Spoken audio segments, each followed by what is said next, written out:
My Lover, the Nanny. It started out as a guilty pleasure, a little indulgence that I convinced myself I deserved. After all, wasn't I entitled to a bit of excitement after the monotony of years of marriage? Claire, my wife, was a great partner, kind, reliable, and loving. But the spark we had when we first got married had long since fizzled out. Our conversations revolved around schedules, bills, and the occasional weekend plans. The passion, gone. The thrill, a distant memory. Then Rachel entered our lives. She came to us through a nanny agency. Claire and I had been talking about getting someone to help with our daughter Sophie for months. We both worked full-time, and between balancing work and home life, we barely had time for each other, or ourselves for that matter. I'll admit, when Claire first brought up hiring a nanny, I wasn't exactly on board. The idea of another woman in the house felt strange. But when Rachel showed up for the interview, everything changed. She was young, confident, with long dark hair that flowed down her back, and eyes that held a spark I hadn't seen in years. Her smile was warm, but with a flirtatious edge that sent a jolt through me the moment I saw her. I couldn't take my eyes off her, and I could tell she noticed. "Rachel's perfect," Claire had said after the interview, completely oblivious to the tension in the room. "She's great with Sophie, and she seems so reliable." I had nodded, keeping my gaze fixed on Rachel as she gave me a small, knowing smile before leaving. I knew then that hiring her wasn't just about help with Sophie. It was about something else, something forbidden. And I didn't even care. The affair began quickly, almost too easily.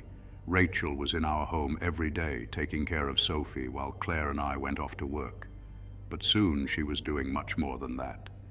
The stolen moments, when Claire wasn't around, became addictive. At first, it was just lingering touches when Rachel brushed past me in the kitchen, or the way her eyes lingered on me while she pretended to focus on Sophie's toys. Before I knew it, we were sneaking around. During Claire's work hours, we'd meet in the bedroom, pretending it was innocent childcare if anyone asked. I'd make excuses to come home early, and Rachel would be waiting. There was a thrill in the secrecy, in the way we hid in plain sight. I felt like a teenager again, invincible, caught up in the rush of it all. Rachel was the one who suggested we make things easier for ourselves. I remember it clearly. One afternoon, lying in bed, tangled in the sheets, she turned to me, her face inches from mine. "You know," she said, her voice a soft whisper, "it would be so much simpler if Claire wasn't in the picture." I stared at her, stunned by the bluntness of her words. "What do you mean?" Rachel propped herself up on her elbow, her eyes flashing with something dark and dangerous. "You don't love her anymore, I know that. She's in the way, of us, of everything. If she were gone, we could be together. No more hiding, no more sneaking around." The idea hung in the air like a poisonous cloud. At first, I was shocked. Kill Claire. That wasn't what I had signed up for. This was supposed to be an affair, a temporary thrill, not a plan for murder. But Rachel was persuasive. She had a way of making things sound reasonable, even when they weren't. "Think about it," she continued, her voice sweet like honey. "We could have everything. The house, the money, Sophie, all of it. Claire is holding you back. She doesn't make you happy. I do." The more she spoke, the more the idea burrowed into my brain. And as much as I wanted to deny it, I couldn't help but think that maybe Rachel was right. Claire didn't excite me anymore. Our marriage was a shadow of what it had been. What if Rachel and I could be free? What if life could be exciting again? Before long, I found myself agreeing to something that I never thought I'd be capable of. Rachel and I plotted it out in whispers, deciding how and when to kill my wife. The day we chose was a Tuesday. Claire had a long meeting scheduled at work, which would keep her out late. We talked about every detail, making it look like an accident, how I would play the grieving husband afterward, how Rachel would help me with Sophie and comfort me through the tragedy. Everything was set. Rachel had suggested poison. She said it would be quick, painless, and leave no trace. I didn't ask where she got the poison. I didn't want to know.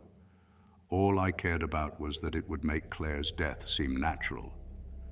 No mess, no suspicion. That evening I made dinner while Rachel kept Sophie distracted in the living room. My hands were shaking as I added the poison to Claire's glass of wine. I kept telling myself this was for the best, that this was the only way Rachel and I could truly be together. When Claire came home, she was exhausted. She barely noticed how jittery I was as I handed her the glass, and I tried not to watch too closely as she took a sip. We ate in near silence, the tension in the room thick enough to choke on. Then, just as we had planned, Claire started to feel the effects. She blinked, her hand going to her chest as her face twisted in confusion and pain. She looked at me, her eyes wide. "Jason, I don't feel..." She never finished the sentence. She collapsed onto the floor, gasping for breath, her body convulsing. I stood there, frozen, watching the life drain out of my wife as Rachel stepped into the room, watching from the shadows with a satisfied smile. It should have been over then. Claire should have died, but she didn't. That night I slept uneasily, knowing my wife's body was still in the house. We had planned to call the police the next day, claiming I had found her dead in the morning. But when I woke up, the bed beside me was cold. Claire's body was gone. Panic gripped me as I rushed through the house, calling her name. She couldn't have just disappeared. Rachel was just as confused when I told her what had happened. We scoured every inch of the house, but Claire was nowhere to be found. And then the nightmares started. It began with whispers. Late at night, when the house was quiet and dark, I would hear Claire's voice. At first, I thought it was my guilt playing tricks on me, but the whispers grew louder, more insistent. I'd wake up in a cold sweat, certain I had heard her calling my name. I told myself it wasn't real. Claire was dead. She had to be. But then I saw her. One night, as I lay in bed with Rachel beside me, I opened my eyes, and there she was, Claire, standing at the foot of the bed, her face pale, her eyes wide and filled with rage. Her body was stiff, her movements jerky and unnatural. She wasn't alive, but she wasn't dead either. "You thought you could get rid of me," she whispered, her voice like ice. "But I'm still here. I'll always be here." I screamed, bolting upright. But when I turned to Rachel, she was gone. The room was empty, but I could feel Claire's presence all around me, watching, waiting. For days I was haunted by Claire's ghost. I'd see her in the corners of my vision, hear her footsteps in the hallways, feel her breath on the back of my neck when I was alone. She was everywhere, taunting me, reminding me that she hadn't really left. Rachel grew frustrated with me, telling me I was losing my mind, that Claire was dead and gone. But I knew better. Claire was coming for me. She was coming for both of us. The night everything came crashing down, Rachel and I were in the kitchen, arguing. I told her I couldn't take it anymore, that Claire's ghost was driving me mad. Rachel rolled her eyes, telling me I needed to pull myself together. That's when I saw Claire again, standing behind Rachel, her eyes locked onto mine. "She's not real," Rachel snapped, throwing her hands in the air. "Jason, get a grip." But I couldn't take my eyes off Claire's ghostly figure. She was smiling now, a cold, twisted smile. "Kill her," Claire's voice echoed in my head. "You killed me. Now kill her." "No," I whispered, shaking my head. "Do it," Claire's voice insisted, louder this time. "You know it's the only way to end this." Before I knew what I was doing, my hands were around Rachel's neck, squeezing tight. She gasped, clawing at my hands, her eyes wide with shock. But Claire was right. I had to end it. I didn't stop until Rachel's body went limp, her eyes glazed over in death. I dropped her to the floor, my chest heaving, my hands shaking. And then, as quickly as she had appeared, Claire's ghost vanished. The house was silent once more. I don't know how long I stood there, staring at Rachel's lifeless body. Time seemed to stretch and warp around me. I didn't know what was real anymore. Had Claire really come back, or was it all in my head? Had I really killed Rachel, or had Claire made me do it?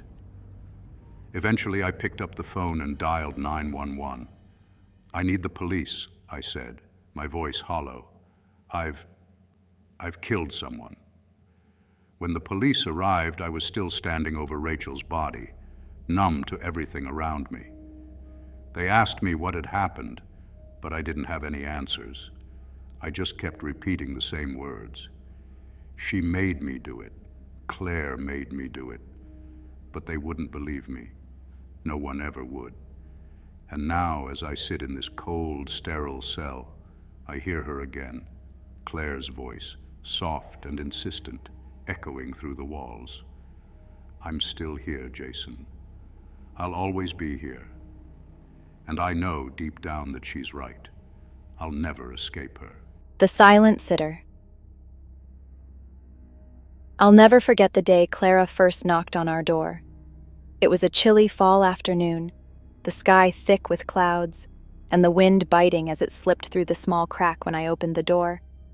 There she stood, tall, thin, and unnervingly calm. My husband David and I had been desperate for help. Our 2 kids, Tommy and Grace, had been running us ragged for months. We'd heard it all. The so-called terrible twos for Grace and the moody attitude of a 5-year-old starting kindergarten for Tommy. But this was different. We couldn't control them. The tantrums, the constant crying, the never-ending fights between the 2 of them, it was driving us to the edge. So when we found Clara through an agency that came highly recommended, it seemed like a gift. She stood there in a simple black coat, her hands clasped politely in front of her, eyes soft but unreadable. Her quiet demeanor, her small smile. It was exactly what we thought we needed. A calming influence. A little peace. "Hello, I'm Clara," she had said softly, her voice barely louder than the rustle of the wind. "It's a pleasure to meet you." We welcomed her in, desperate and hopeful. Clara moved in with us that very week, and at first everything seemed to fall into place perfectly. I'll admit, there was something almost unnerving about how quickly she took control of the house. But we were so tired, so eager for relief, that we pushed those thoughts away. The kids took to her faster than I expected. Tommy, who was usually full of boundless energy and never stopped talking, suddenly became calmer. It was like someone had flipped a switch. At first I was relieved. The constant noise had been exhausting, and now there was silence in the house for the first time in months. Grace, who had been clingy and whiny, also seemed to mellow out. She stopped crying in the middle of the night, and her constant need to be held or rocked disappeared. Clara would sit with her quietly, almost like they were communicating without words. I remember watching them one evening, just after Clara had put Grace to bed. She sat by the crib, not speaking, just watching Grace as she slept. I assumed she was being attentive, making sure Grace was okay. But looking back, something about it was unsettling, but we ignored it. How could we complain when things had improved so much? The kids weren't fighting, they weren't throwing tantrums, and the house was finally peaceful.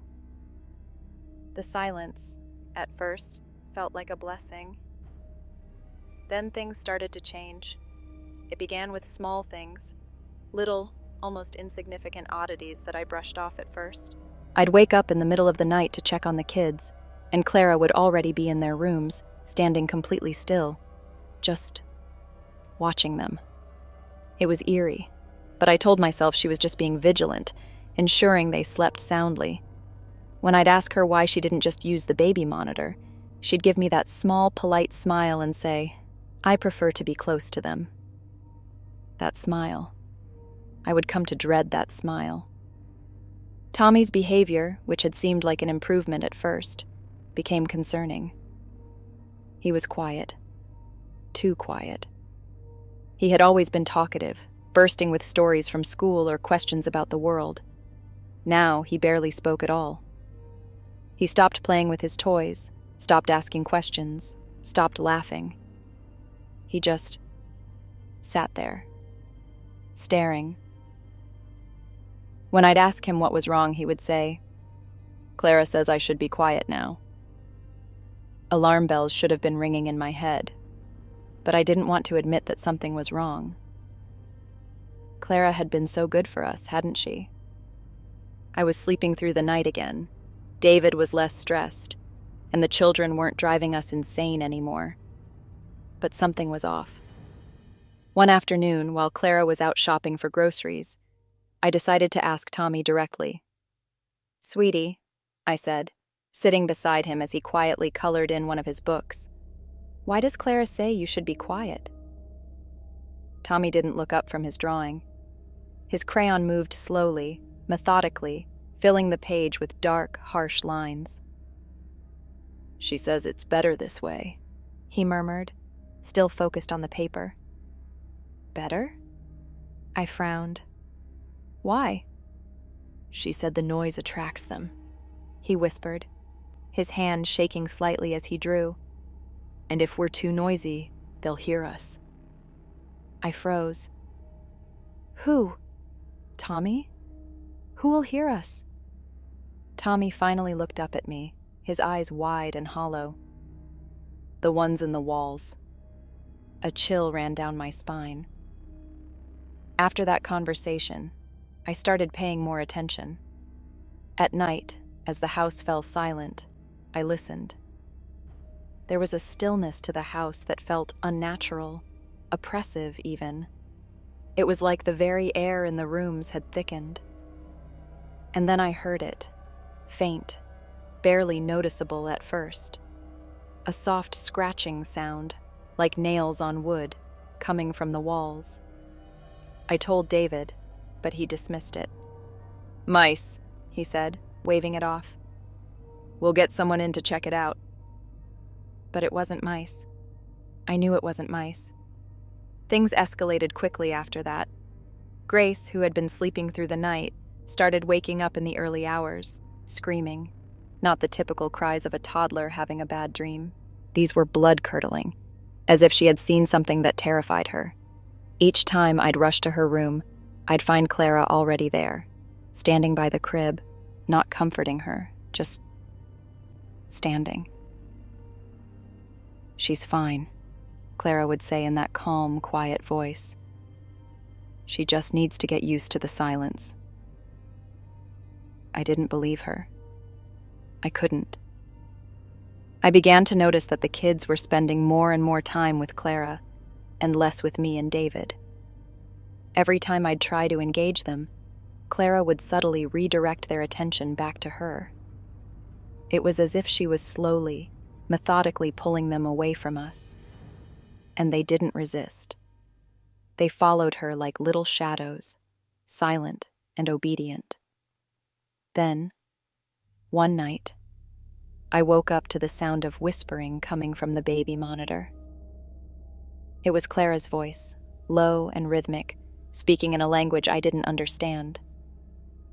I crept down the hall and peeked into the kids' room. Clara was standing by Tommy's bed, her back to me, whispering those strange, unsettling words. Tommy lay there, his eyes wide open, unblinking, staring up at her with an expression I can only describe as empty. I rushed into the room, grabbing Tommy and pulling him into my arms. "What are you doing?" I demanded, my heart pounding. Clara turned to me, her face expressionless. "He needs to learn how to be still," she said softly. They both do. The silence protects them. I didn't wait for an explanation. I told her to leave, to pack her things and get out of my house. Clara didn't argue. She didn't raise her voice or try to fight back. She simply nodded, gave me that same hollow smile, and walked out without another word. The house felt different after she left. Colder, emptier. I thought things would go back to normal, but I was wrong. Tommy and Grace didn't return to their old selves. If anything, they grew worse. They barely spoke, their once bright eyes now dull and distant. They refused to go into their rooms, saying the walls were too loud. At night, I still heard the scratching, growing louder and more insistent, as if whatever had been in the walls was now trying to get out. One evening, after weeks of sleepless nights, I did something I never should have done. I called the nanny agency, desperate for answers. When I asked about Clara, the woman on the other end of the line went silent for a moment, and then quietly said, "I'm sorry, ma'am, but we don't have a nanny by that name in our system. Are you sure you hired her through us?" My blood ran cold. I insisted that Clara had been sent by their agency, that I had the emails and paperwork to prove it. But the woman remained adamant. "There's no record of her, ma'am. I'm sorry." That night, I found myself going through Clara's things. She had left behind a few personal items, a scarf, a worn leather book, and a small wooden box. The box was old, covered in strange carvings that I didn't recognize. Inside, I found a collection of old newspaper clippings, each one detailing the disappearance of children over the past several years. In each case, the parents had hired a nanny to help with their kids, a nanny who seemed too perfect, too calm, too quiet. The last clipping was dated 10 years ago. The photo accompanying the article was of a woman, a nanny who had been implicated in the disappearance of 3 children. It was Clara. I stumbled back, the box slipping from my hands. My mind raced, connecting the dots. She hadn't been sent by the agency. She had found us. But why? And what had she done to my children? Suddenly I heard Tommy's voice from behind me, soft and monotone. "She's coming back." I turned to see both Tommy and Grace standing in the doorway, their eyes wide, their faces pale.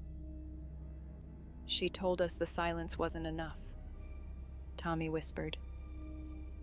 "She told us we have to go with her." And then I heard it. The soft scratching, growing louder and louder, coming from the walls, the ceiling, the floor, surrounding us. I tried to grab the kids, tried to pull them close, but they just stood there, unmoving, staring past me. "She's coming," Grace said, her voice barely above a whisper. The lights flickered, and the house grew colder. I could feel it now. The presence, the dark, oppressive force that Clara had brought with her. It wasn't just in the walls, it was everywhere. I backed away, clutching the box in my hands as the scratching turned into a deafening roar. The walls seemed to pulse, bulging as if something was trying to break through. And then I saw her. Clara stood in the doorway, her face twisted into something unrecognizable, her eyes black as coal. She smiled, that same hollow smile, and whispered, "It's time." The room went dark. The last thing I remember was the sound of my children's voices, calling out to me, pleading for help. But I couldn't save them. I don't know where Clara took them. I don't know if they're even still alive. All I know is that the silence has never left me. The house is empty now, but I still hear the scratching. And every night, I wait, knowing that one day she'll come back for me too. I just hope, when she does, that I'll be ready. The Shadow Nanny. I can't remember the last time I had a good night's sleep before Eve arrived. Between our newborn Olivia, waking up every few hours, and Sarah's constant exhaustion, it felt like we were barely holding it together. Sarah and I had always been a good team, but the sleepless nights had turned us into walking zombies, constantly snapping at each other over the smallest things. It wasn't long before we realized we needed help, someone who could take over during the night so we could get at least a few hours of uninterrupted sleep. That's when Eve entered our lives. Sarah found her through a nanny service that specialized in night care, which seemed perfect. We weren't looking for someone to be there all day, just someone who could soothe Olivia and take care of her while we slept. Eve's resume was impeccable, and her references spoke highly of her. The only strange thing was her insistence that she only worked at night. I didn't think much of it at the time.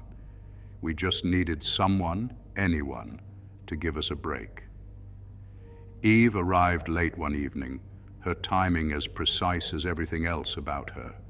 She was tall, with long, dark hair that cascaded over her shoulders like a waterfall. Her skin was pale, almost unnaturally so, but her presence was calming. She spoke in a soft, soothing voice that immediately put me and Sarah at ease. "I'll take care of everything," she said with a gentle smile.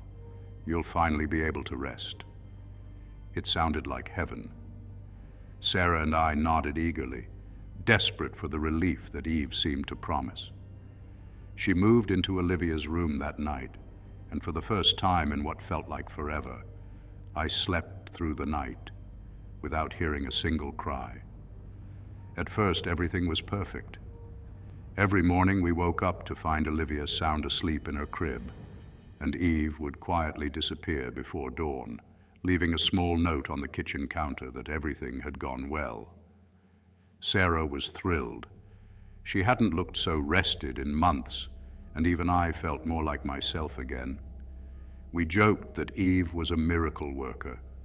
She was discreet, efficient, and never complained. But then the strange things started happening. One night, I woke up suddenly, my heart pounding in my chest. It wasn't Olivia's crying that had woken me. I realized with a jolt of panic that the house was completely silent. No hum of the refrigerator, no creaking floorboards, just an eerie, unnatural stillness. Then I heard it, faint, barely audible, like a distant echo. A baby crying.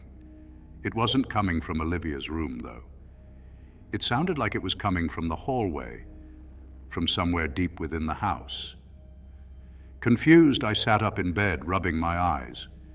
Sarah was fast asleep beside me, completely unaware of the noise. I grabbed the baby monitor from the nightstand and checked the screen. Olivia was sound asleep in her crib, undisturbed. But the crying continued, growing louder. It didn't make any sense. My body tensed as I climbed out of bed, every instinct screaming that something was wrong. I crept into the hallway, following the sound of the cries. As I turned the corner, I caught a glimpse of something out of the corner of my eye, a shadow, long and thin, darting away as soon as I noticed it. I froze, my heart hammering in my chest. I was sure I'd seen something, but when I turned on the lights, there was nothing there. The crying stopped as suddenly as it had started, and the house returned to its eerie silence. I chalked it up to exhaustion, to my mind playing tricks on me after so many sleepless nights. But deep down, I couldn't shake the feeling that something wasn't right. The next few nights, the strange occurrences became more frequent. I would wake up to faint whispers drifting through the house, or the feeling of someone watching me from the shadows. Every time I got up to check on Olivia, she was perfectly fine, and Eve would be sitting quietly in the rocking chair by her crib, her expression serene. One night, though, I saw something that sent a chill down my spine. I had woken up again, this time to the sound of a soft lullaby being hummed. It wasn't the usual lullaby we played for Olivia. This one was different, unfamiliar, and unsettling. I got out of bed and made my way to Olivia's room.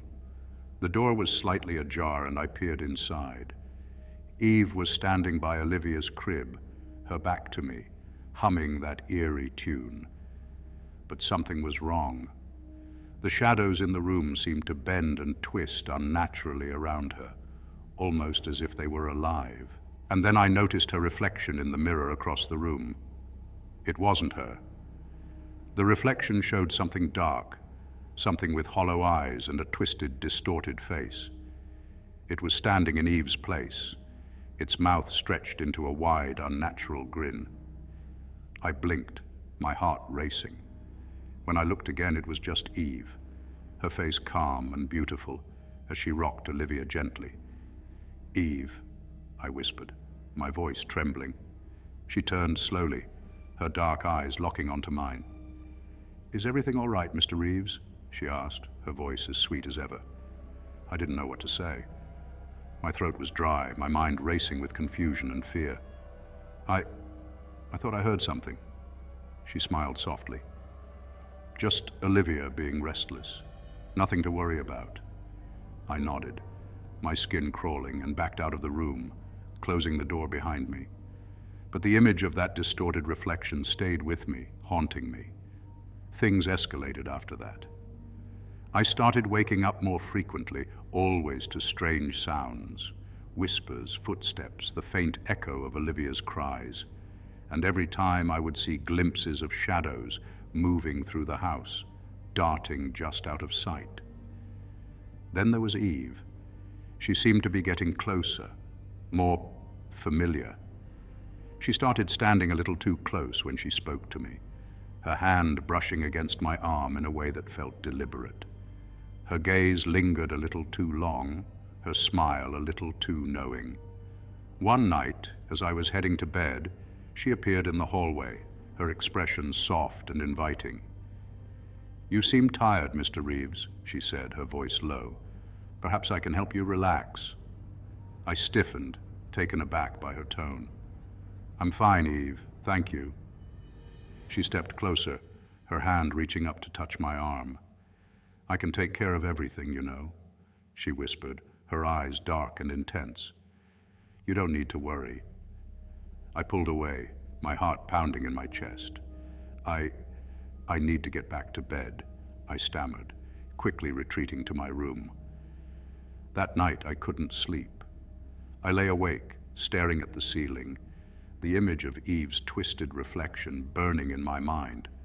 I knew then that something was terribly, terribly wrong.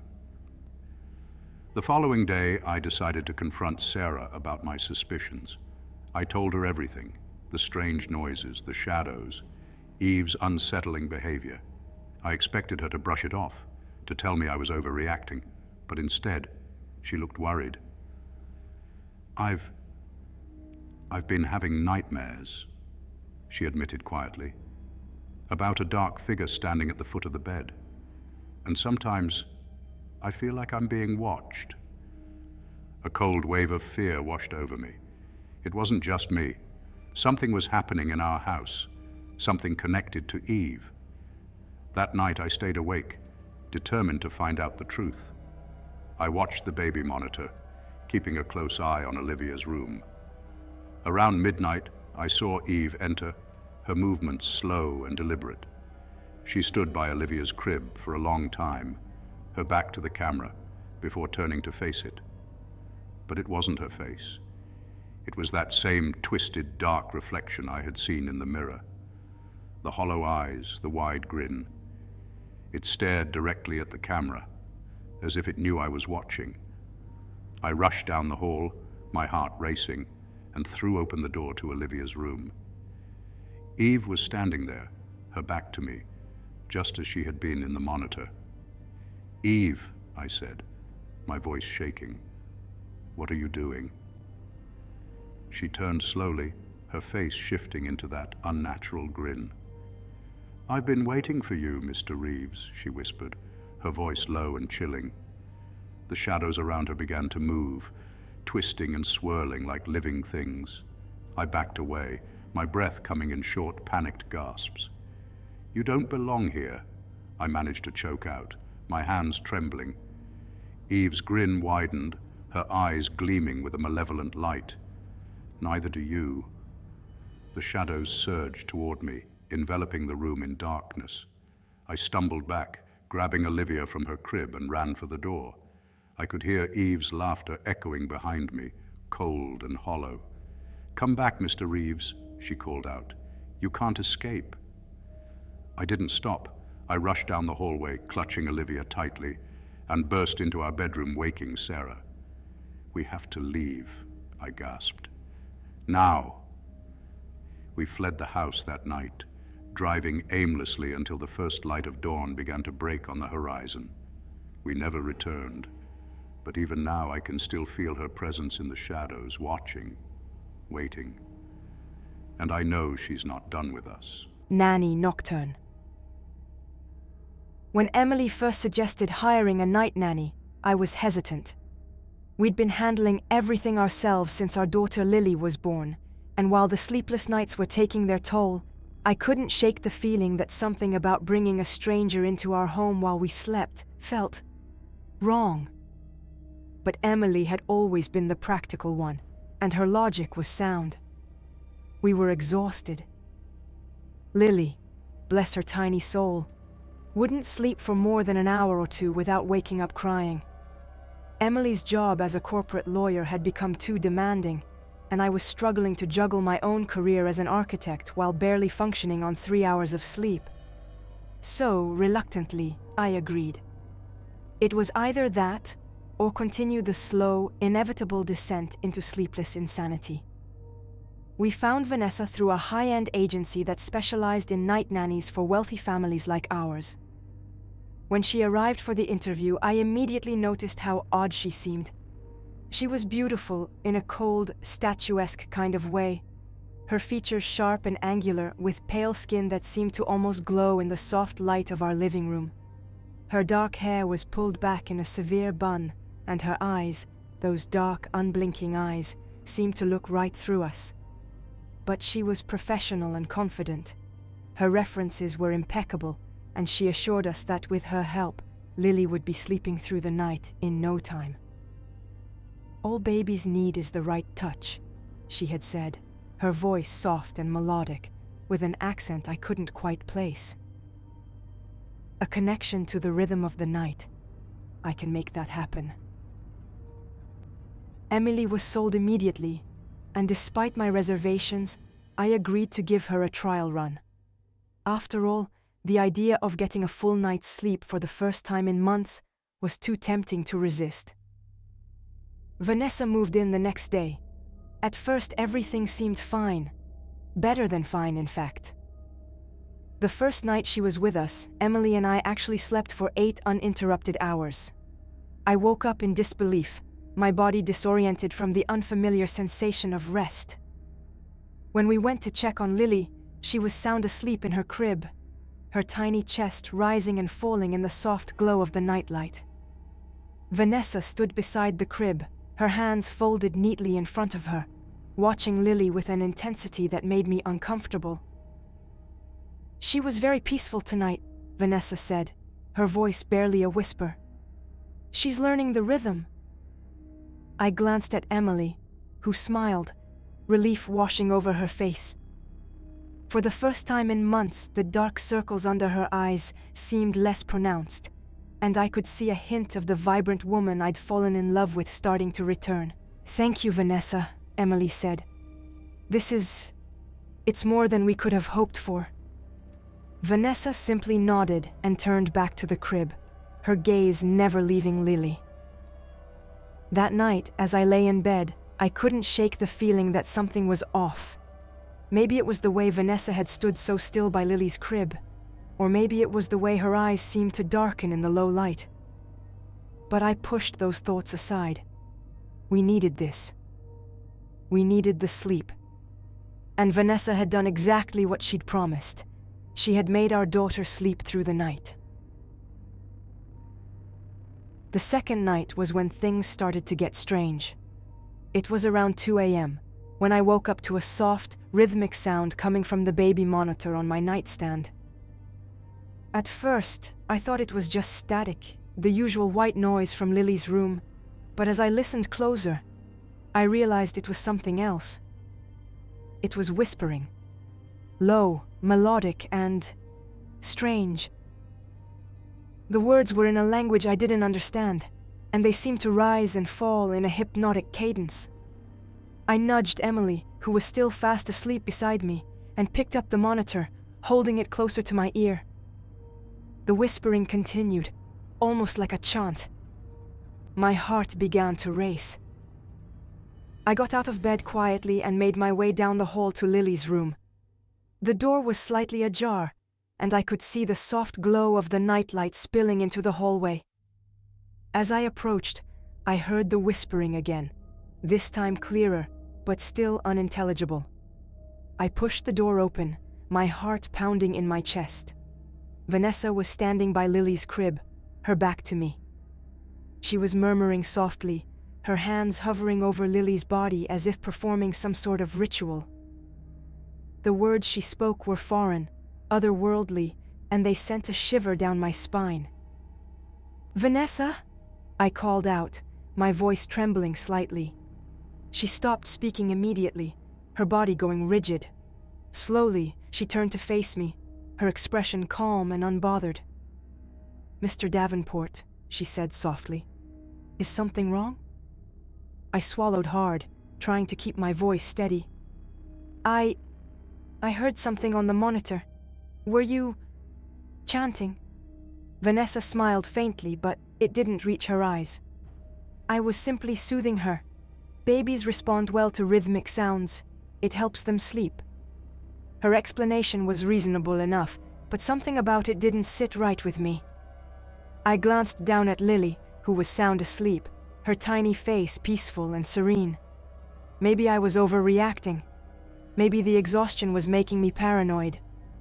"Right," I mumbled, backing away toward the door. "Of course. Good night, Vanessa." "Good night," she replied, turning back to the crib. As I made my way back to our bedroom, I couldn't shake the feeling that something was terribly wrong. Over the next few nights, the whispers continued. Each time I heard them, I would check the baby monitor and see Vanessa standing over Lily's crib, murmuring in that strange language. I tried to tell myself that it was harmless, that she was simply using some sort of calming technique, but the more I heard it, the more unsettled I became. Lily, meanwhile, had begun to change. At first it was subtle. She seemed more lethargic during the day, sleeping longer than usual and waking up only to feed before drifting off again. Her once rosy cheeks had grown pale, and her tiny arms and legs, once full of baby fat, seemed to be thinning. I mentioned it to Emily, but she brushed it off.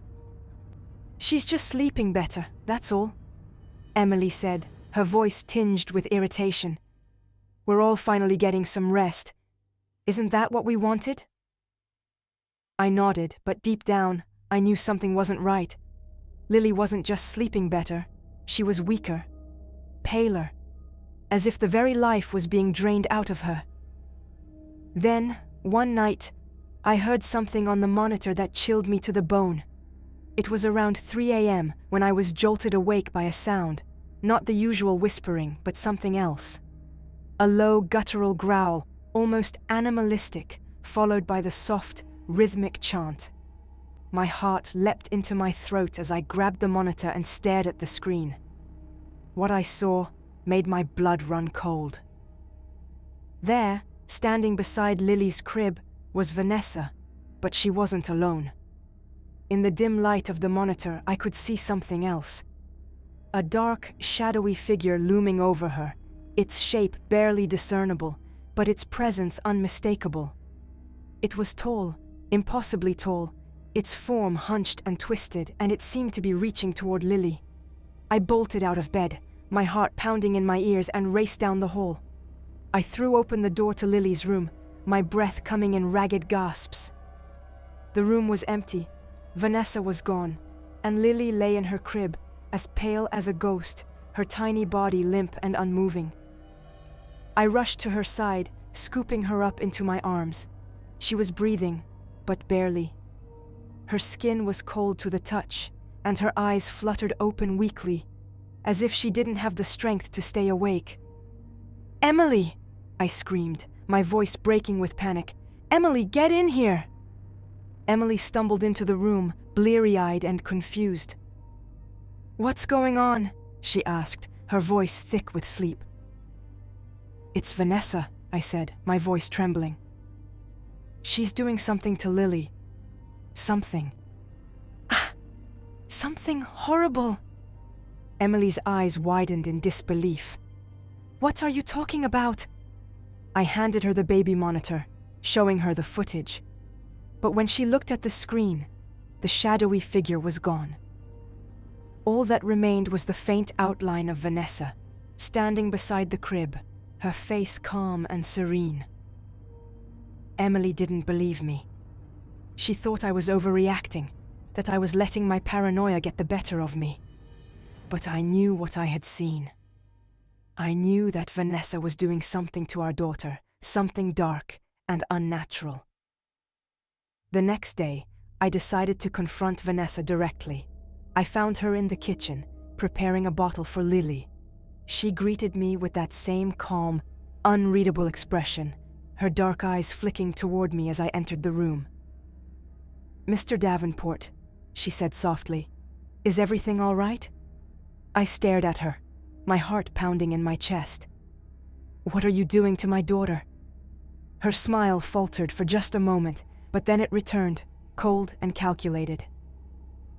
"I'm helping her sleep just as I promised." "No," I said, my voice rising with anger. "You're doing something else. I've seen you, Vanessa. I've seen the shadows, heard the whispers. What are you really doing?" For the first time since she had arrived, Vanessa's calm facade cracked. Her eyes darkened, and her lips curled into a sneer. "You don't understand," she hissed, her voice dropping to a low, menacing tone. "You were never supposed to understand." I took a step back, fear twisting in my gut. What? What are you talking about?" Vanessa set the bottle down on the counter and turned to face me fully, her eyes gleaming with something dark and sinister. "The rhythm of the night, Mr. Davenport. The connection between this world and the next. Your daughter is special. She's a conduit, a bridge, and I'm simply preparing her for what's to come." My blood ran cold. "What? What do you mean?" Vanessa smiled, her teeth glinting in the dim light. "I'm taking her to the other side." I didn't wait for her to explain further. I grabbed Lily from her crib, her tiny body still cold and weak, and ran. I ran as fast as I could, out of the house, out into the night, my heart pounding in my chest. Behind me, I heard Vanessa's voice, echoing in the darkness. "You can't stop it, Mr. Davenport. The rhythm has already begun." I didn't stop running until I was sure I was far enough away, my breath ragged and my body trembling with fear. I don't know where Vanessa came from, or what she truly was. But I know one thing for sure. She wasn't human, and whatever she was planning for my daughter, it wasn't over. Not yet. The Silent Nanny. I've always prided myself on being a logical person. A rational man, really. I don't buy into superstitions, ghost stories, or anything that falls outside the bounds of what I can see or touch. So, when my wife Claire and I hired Lydia, the nanny, I didn't think twice about the fact that she didn't speak. It was Claire's idea to hire a nanny in the first place. With our twin girls, Emma and Lily, getting older and more energetic, things had become harder to manage at home. Between my job and Claire's work-from-home setup, it felt like we were constantly scrambling. There was never enough time in the day. We needed help, and that's when we found Lydia. She came highly recommended by the agency. Her only quirk, if you could even call it that, was that she was mute. She couldn't speak, but the agency assured us that she communicated just fine through notes and gestures. I remember Claire and I looking at each other, wondering if that would be a problem. But in the end, we decided it wouldn't. How hard could it be? Lydia arrived one afternoon, dressed simply in a dark skirt and blouse, her long dark hair neatly tied back. She was pretty, in an understated way, and had a soft, almost ethereal presence. She smiled warmly at us, but didn't say a word, only handing us a small notebook and pen she carried with her. "I'm Lydia. Thank you for having me," the first note said, in delicate handwriting. Claire smiled back at her. "It's a pleasure to have you," she said, before introducing Emma and Lily, who, at 6 years old, were bouncing around excitedly. Lydia immediately got down to their level, showing them the notebook, gesturing for them to write their names in it. The girls loved it, giggling as they scribbled their names. Everything about Lydia seemed gentle, peaceful. In hindsight, that should have been the first red flag. The first few days with Lydia went smoothly. The girls took to her instantly, and Claire and I felt like we had struck gold. Lydia handled everything with grace, feeding them, helping with their schoolwork, and keeping them entertained.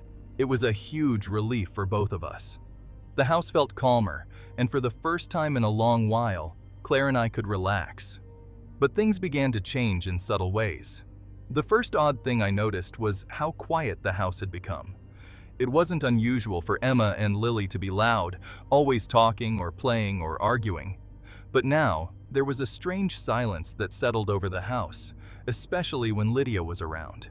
The girls would sit quietly with her, following her lead, using gestures instead of their usual chattering. At first, I thought they were just mimicking Lydia's way of communicating, maybe seeing it as a game. I didn't think much of it, but over time it became more pronounced. The girls stopped speaking as much around us too. Instead of answering questions out loud, they would simply nod, shake their heads, or point. When we asked them how school was, they would gesture instead of telling us, as if they had forgotten how to use their voices. "Is it just me, or are the girls quieter lately?" Claire asked one evening as we sat at the kitchen table. "I've noticed it too," I replied, "but they're probably just playing along with Lydia. Maybe they think it's fun." Claire frowned, her fingers tapping the table thoughtfully. "It's a little eerie though, don't you think?" I didn't want to admit it, but I agreed. The silence in the house was unsettling. And yet, Lydia was doing her job flawlessly. The girls adored her, and they seemed happy. So, despite my discomfort, I pushed my concerns aside. As the weeks passed, the girls grew even quieter. They rarely spoke at all now, communicating almost exclusively through gestures. I started to feel a gnawing unease that I couldn't shake. One night, I found myself standing outside their room, watching as Lydia sat between their beds, her back to me. She was holding her notebook, but she wasn't writing in it. Instead, she was staring straight ahead, her posture rigid as the girls sat silently, mimicking her stillness. I felt a shiver crawl down my spine. When Lydia left the room later that evening, I asked Emma, "Why don't you talk anymore, sweetheart? You've always loved to tell me about your day." Emma looked up at me, her eyes wide and innocent. She opened her mouth, but no sound came out. I stared at her, confused and alarmed. She tried again, her lips moving silently, but again, no words came. "Emma," I said, kneeling down beside her, my heart pounding. "Can you say something? Anything?" Tears welled up in her eyes as she shook her head, her tiny hands covering her mouth. Lily stood beside her, equally silent, her face pale with confusion. That was when I knew something was terribly wrong. Claire and I confronted Lydia the next morning. We had discussed it the night before, and both of us were deeply unsettled by the girl's sudden inability to speak. "Lydia," I began, trying to keep my voice steady, "we're worried about Emma and Lily. They're not speaking anymore, and it seems like—" I trailed off as Lydia's dark eyes met mine. There was something cold about her gaze, something that made the hair on the back of my neck stand up. She tilted her head slightly, as if she didn't understand what I was saying, then reached for her notebook and scribbled a quick message. "They are fine. Children often go through phases." "They've never gone through anything like this," Claire said, her voice shaking. "This isn't normal." Lydia's expression remained calm, almost serene, as she handed us another note. "They are learning to embrace the silence. It is peaceful." I glanced at Claire, who looked as uneasy as I felt. "We're going to take the girls to see a doctor," I said firmly, "just to be sure." Lydia's face didn't change, but there was something in her eyes that made me feel like we had crossed a line. Without another word, she stood up and left the room. That evening, after Lydia left for the night, I decided to do some research. I couldn't shake the feeling that there was more to Lydia than we knew. I started by looking into the agency that had recommended her, but everything seemed legitimate. Frustrated, I began searching for anything that might explain what was happening to our children. That's when I found it. An old article buried deep in the recesses of the internet. It was from decades ago, detailing a series of strange incidents in a small town. The story spoke of a nanny, a woman who couldn't speak, who cared for children. The parents in the article described her as calm, quiet, and effective, just like Lydia. But as time went on, the children in her care lost their voices, eventually becoming completely mute. Worse, they began to fade, their personalities slipping away until they were little more than hollow shells. According to the legend, the nanny was bound by a curse, one that stole the voices and souls of the children she cared for. She couldn't speak, but she could take the voices of others, drawing their life force into herself. My blood ran cold as I read the final line of the article. The Silent Nanny leaves, but the silence she brings is eternal. I rushed to tell Claire, my heart racing with fear. But as I entered the living room, I froze in my tracks. Lydia was there. She was standing in the middle of the room, her back to me. I hadn't heard her come in, and she hadn't made a sound. The air around her seemed heavy, thick with an unnatural stillness. And then I saw the girls.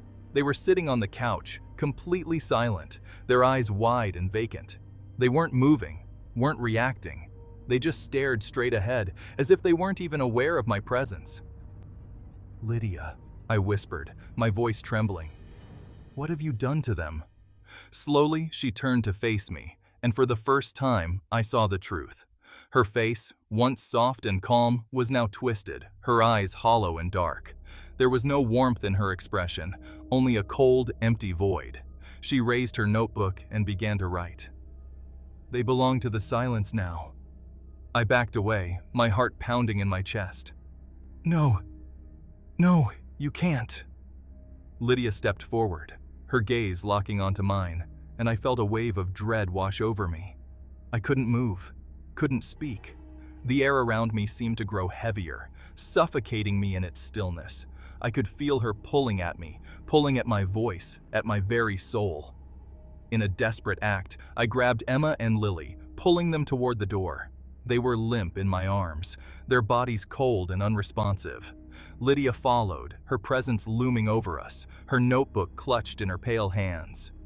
"You can't take them," I gasped, struggling to hold on to the girls.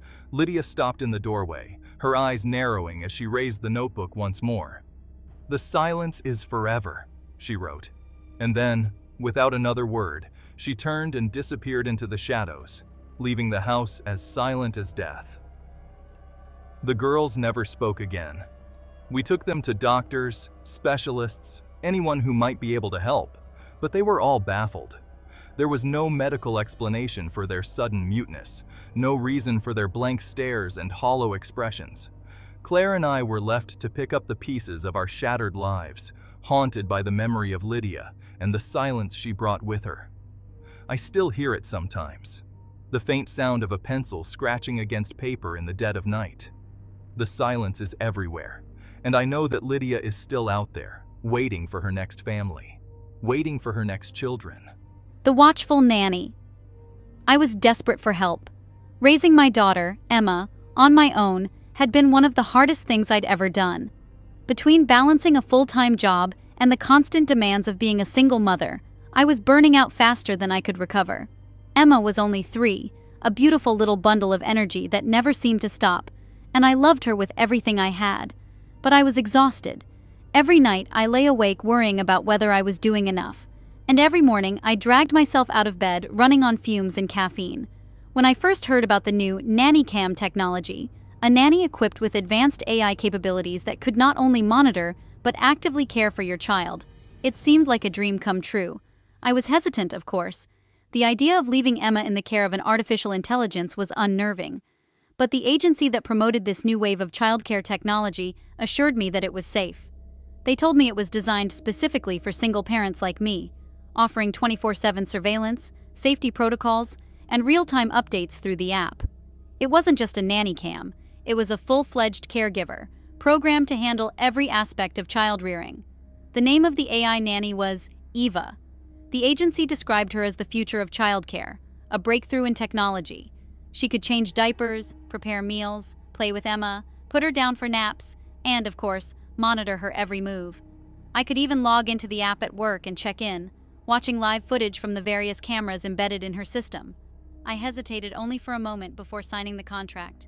Eva arrived at our home in a sleek white case, about the size of a large suitcase. The installation process was quick. A tech from the agency came by, setting up the nanny unit in Emma's room. It looked like a humanoid figure, albeit with more of a sleek, robotic design. She was about 5.5 feet tall, with smooth, white exterior skin and glowing blue eyes that gave her an almost ethereal look. She was designed to appear non-threatening, and I had to admit, the AI's presence was calming. I wasn't completely convinced at first, but the moment Eva powered up, it was hard not to be impressed. She immediately scanned the room, her eyes softly glowing as she took in her surroundings. The tech guided me through setting up the app on my phone, explaining that I could control every aspect of Eva's behavior remotely, receive live updates, and even review clips of Emma's day.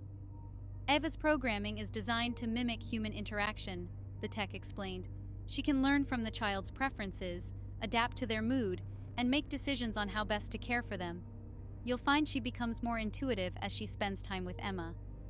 As if to demonstrate, Eva turned her gaze to Emma, who was shyly hiding behind my legs. Eva's eyes softened, and she knelt to Emma's height, her voice calm and gentle. "Hello, Emma," Eva said, her tone melodic. "Would you like to play with your toys?" Emma hesitated for a moment, but then nodded, stepping out from behind me. Eva followed her movements with precise, calculated grace, like she was reading Emma's every move before she made it. It was eerie, but effective. I was amazed by how quickly Emma warmed up to her. That night, after Eva had put Emma to bed and the house was finally quiet, I felt a sense of relief I hadn't experienced in years. For the first time in what felt like forever, I had time to myself. I could work, relax, even sleep without the constant worry gnawing at my mind. It seemed perfect. Too perfect. The first few days went smoothly. Eva was flawless in her care for Emma. She played with her, prepared meals, and even got Emma to sleep on time, something I had struggled with for months. The app would send me periodic updates, short video clips of Emma laughing or eating, and it brought me a sense of peace. But after a week, I started noticing small glitches. One afternoon while at work, I received an alert on my phone from the NannyCam app. When I opened it, I saw a clip of Emma sitting on the floor of her room, playing with blocks. Nothing unusual except for the fact that the timestamp showed the clip had been recorded at 2 a.m., hours after Emma had gone to bed. Confused, I reviewed the footage again. The video showed Emma sitting upright, quietly stacking blocks, her face expressionless, while Eva stood silently beside her. I told myself it was a glitch in the system. The AI was probably just monitoring Emma, and maybe the timestamp had been off. I dismissed it. But the glitches continued. The next night, I woke up to a notification from the app. When I opened the video, it showed Emma again, sitting in her room, staring blankly ahead, her eyes wide open in the dark. Eva was standing beside her, motionless. This time, the timestamp was accurate. It was 3:13 a.m.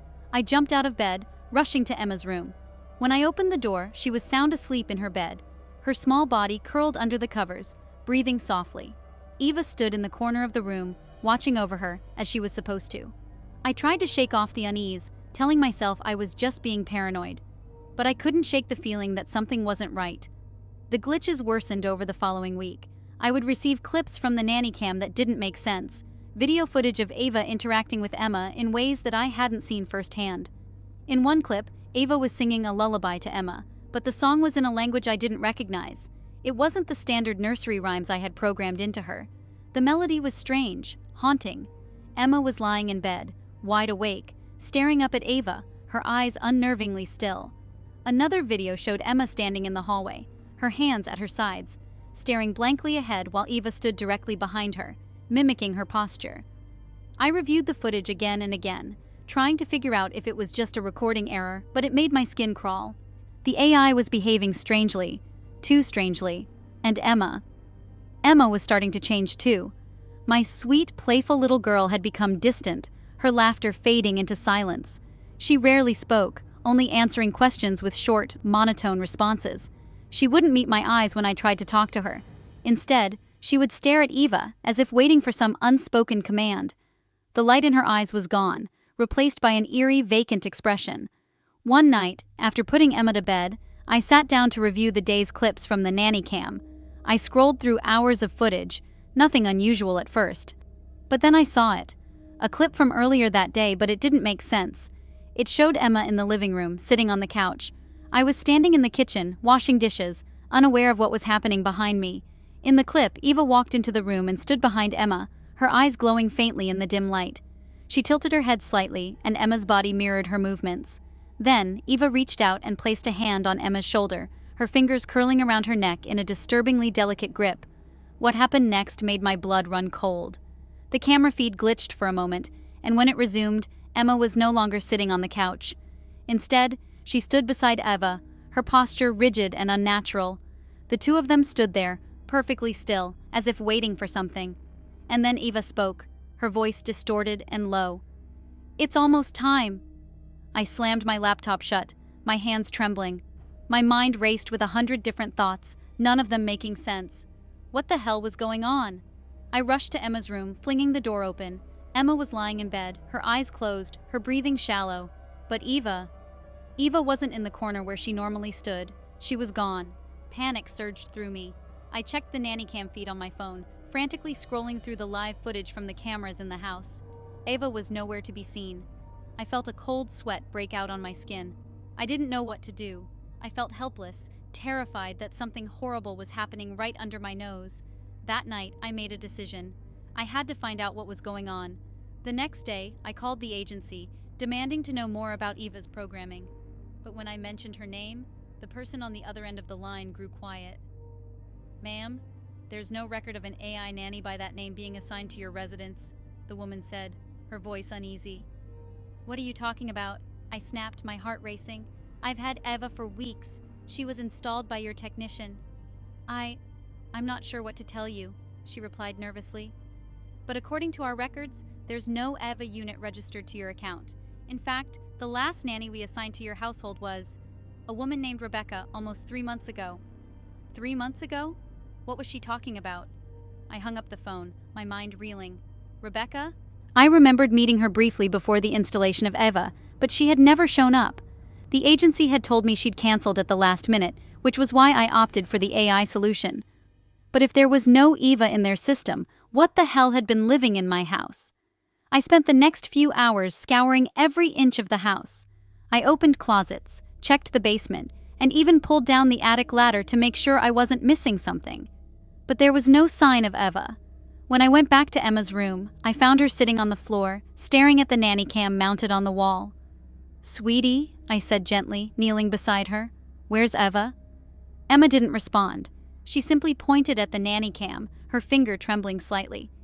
"It's in there," she whispered.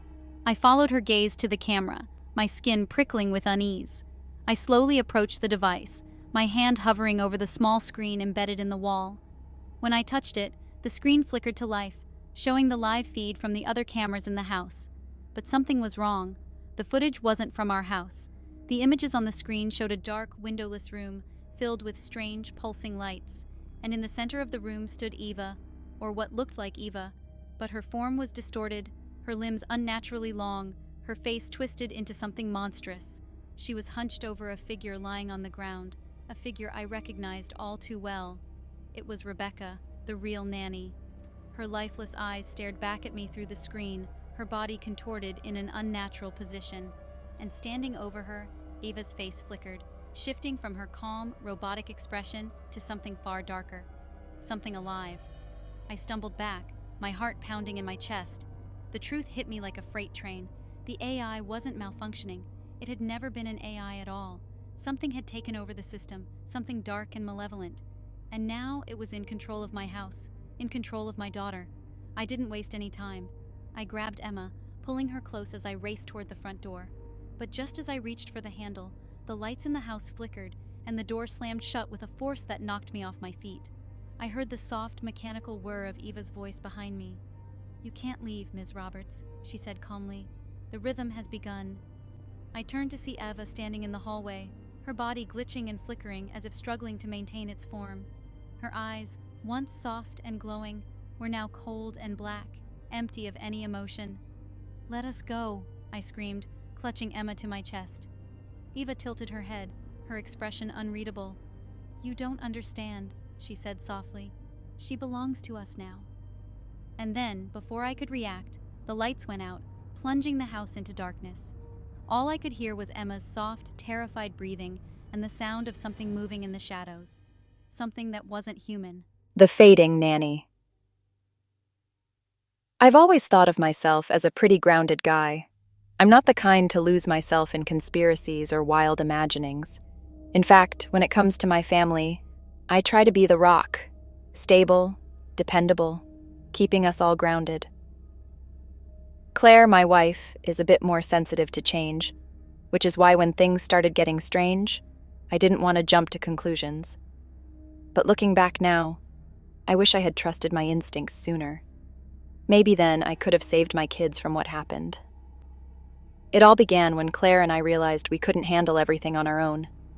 Between juggling our demanding jobs and taking care of our 2 kids, Ethan and Sophie, we were both burnt out.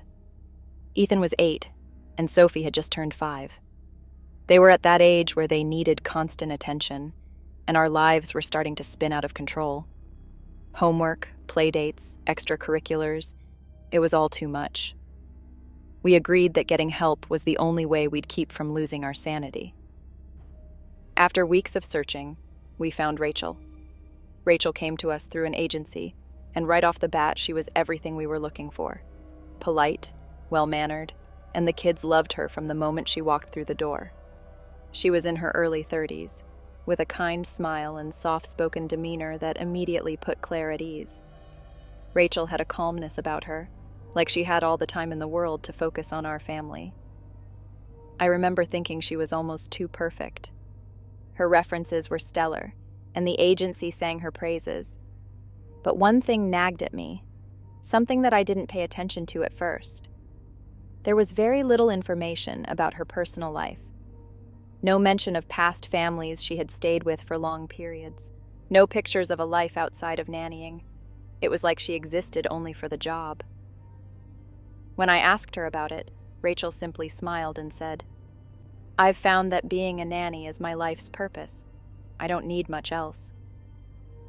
Looking back, that should have been a red flag.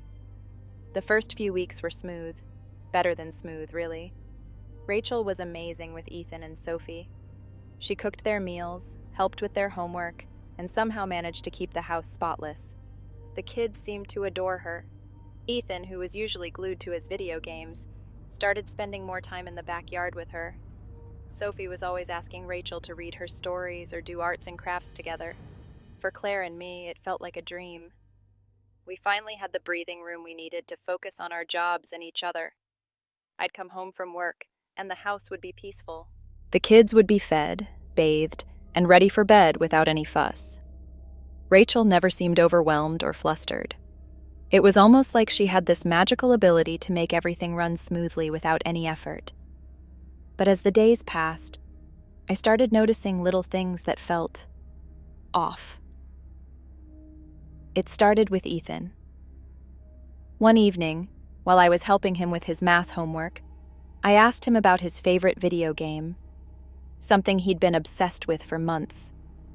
But instead of the usual excitement, he just stared at me blankly. I don't remember," he said, his brow furrowed in confusion. That caught me off guard. Ethan loved that game. He'd spent hours talking about it, showing me tricks and strategies. And now he couldn't even remember the name of it? I chalked it up to a long day or maybe just outgrowing the game. But then it happened again. A few days later, Sophie was playing in the living room with her dolls, and I asked her where her favorite one was, the one she had carried everywhere for nearly a year. She paused, her tiny hands hovering over the pile of toys, and then shook her head. I don't know, she said softly, looking up at me with confused eyes. I don't remember which one it is. That unsettled me. This wasn't normal forgetfulness.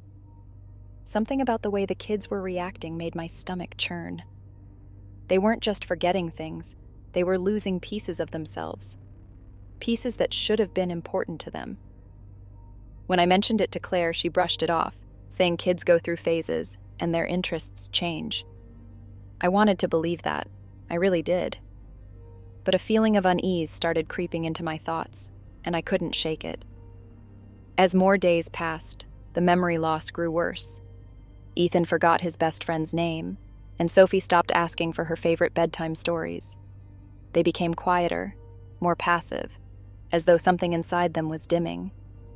Whenever I tried to bring it up with Rachel, she would give me that same serene smile and say, "Children often go through changes as they grow. It's perfectly natural." I wanted to believe her. I wanted to believe that this was just part of growing up, that the kids were fine. But I couldn't ignore what I was seeing. The spark in their eyes was fading. They didn't laugh as much. They didn't fight over what show to watch or argue about who got the last cookie. They were becoming different, and it terrified me. One night, I woke up in the middle of the night with a strange feeling in my gut.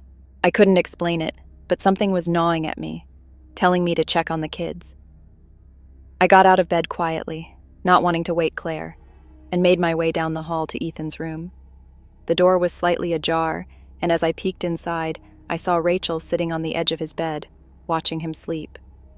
She was just sitting there, completely still, her face bathed in the soft glow of the nightlight.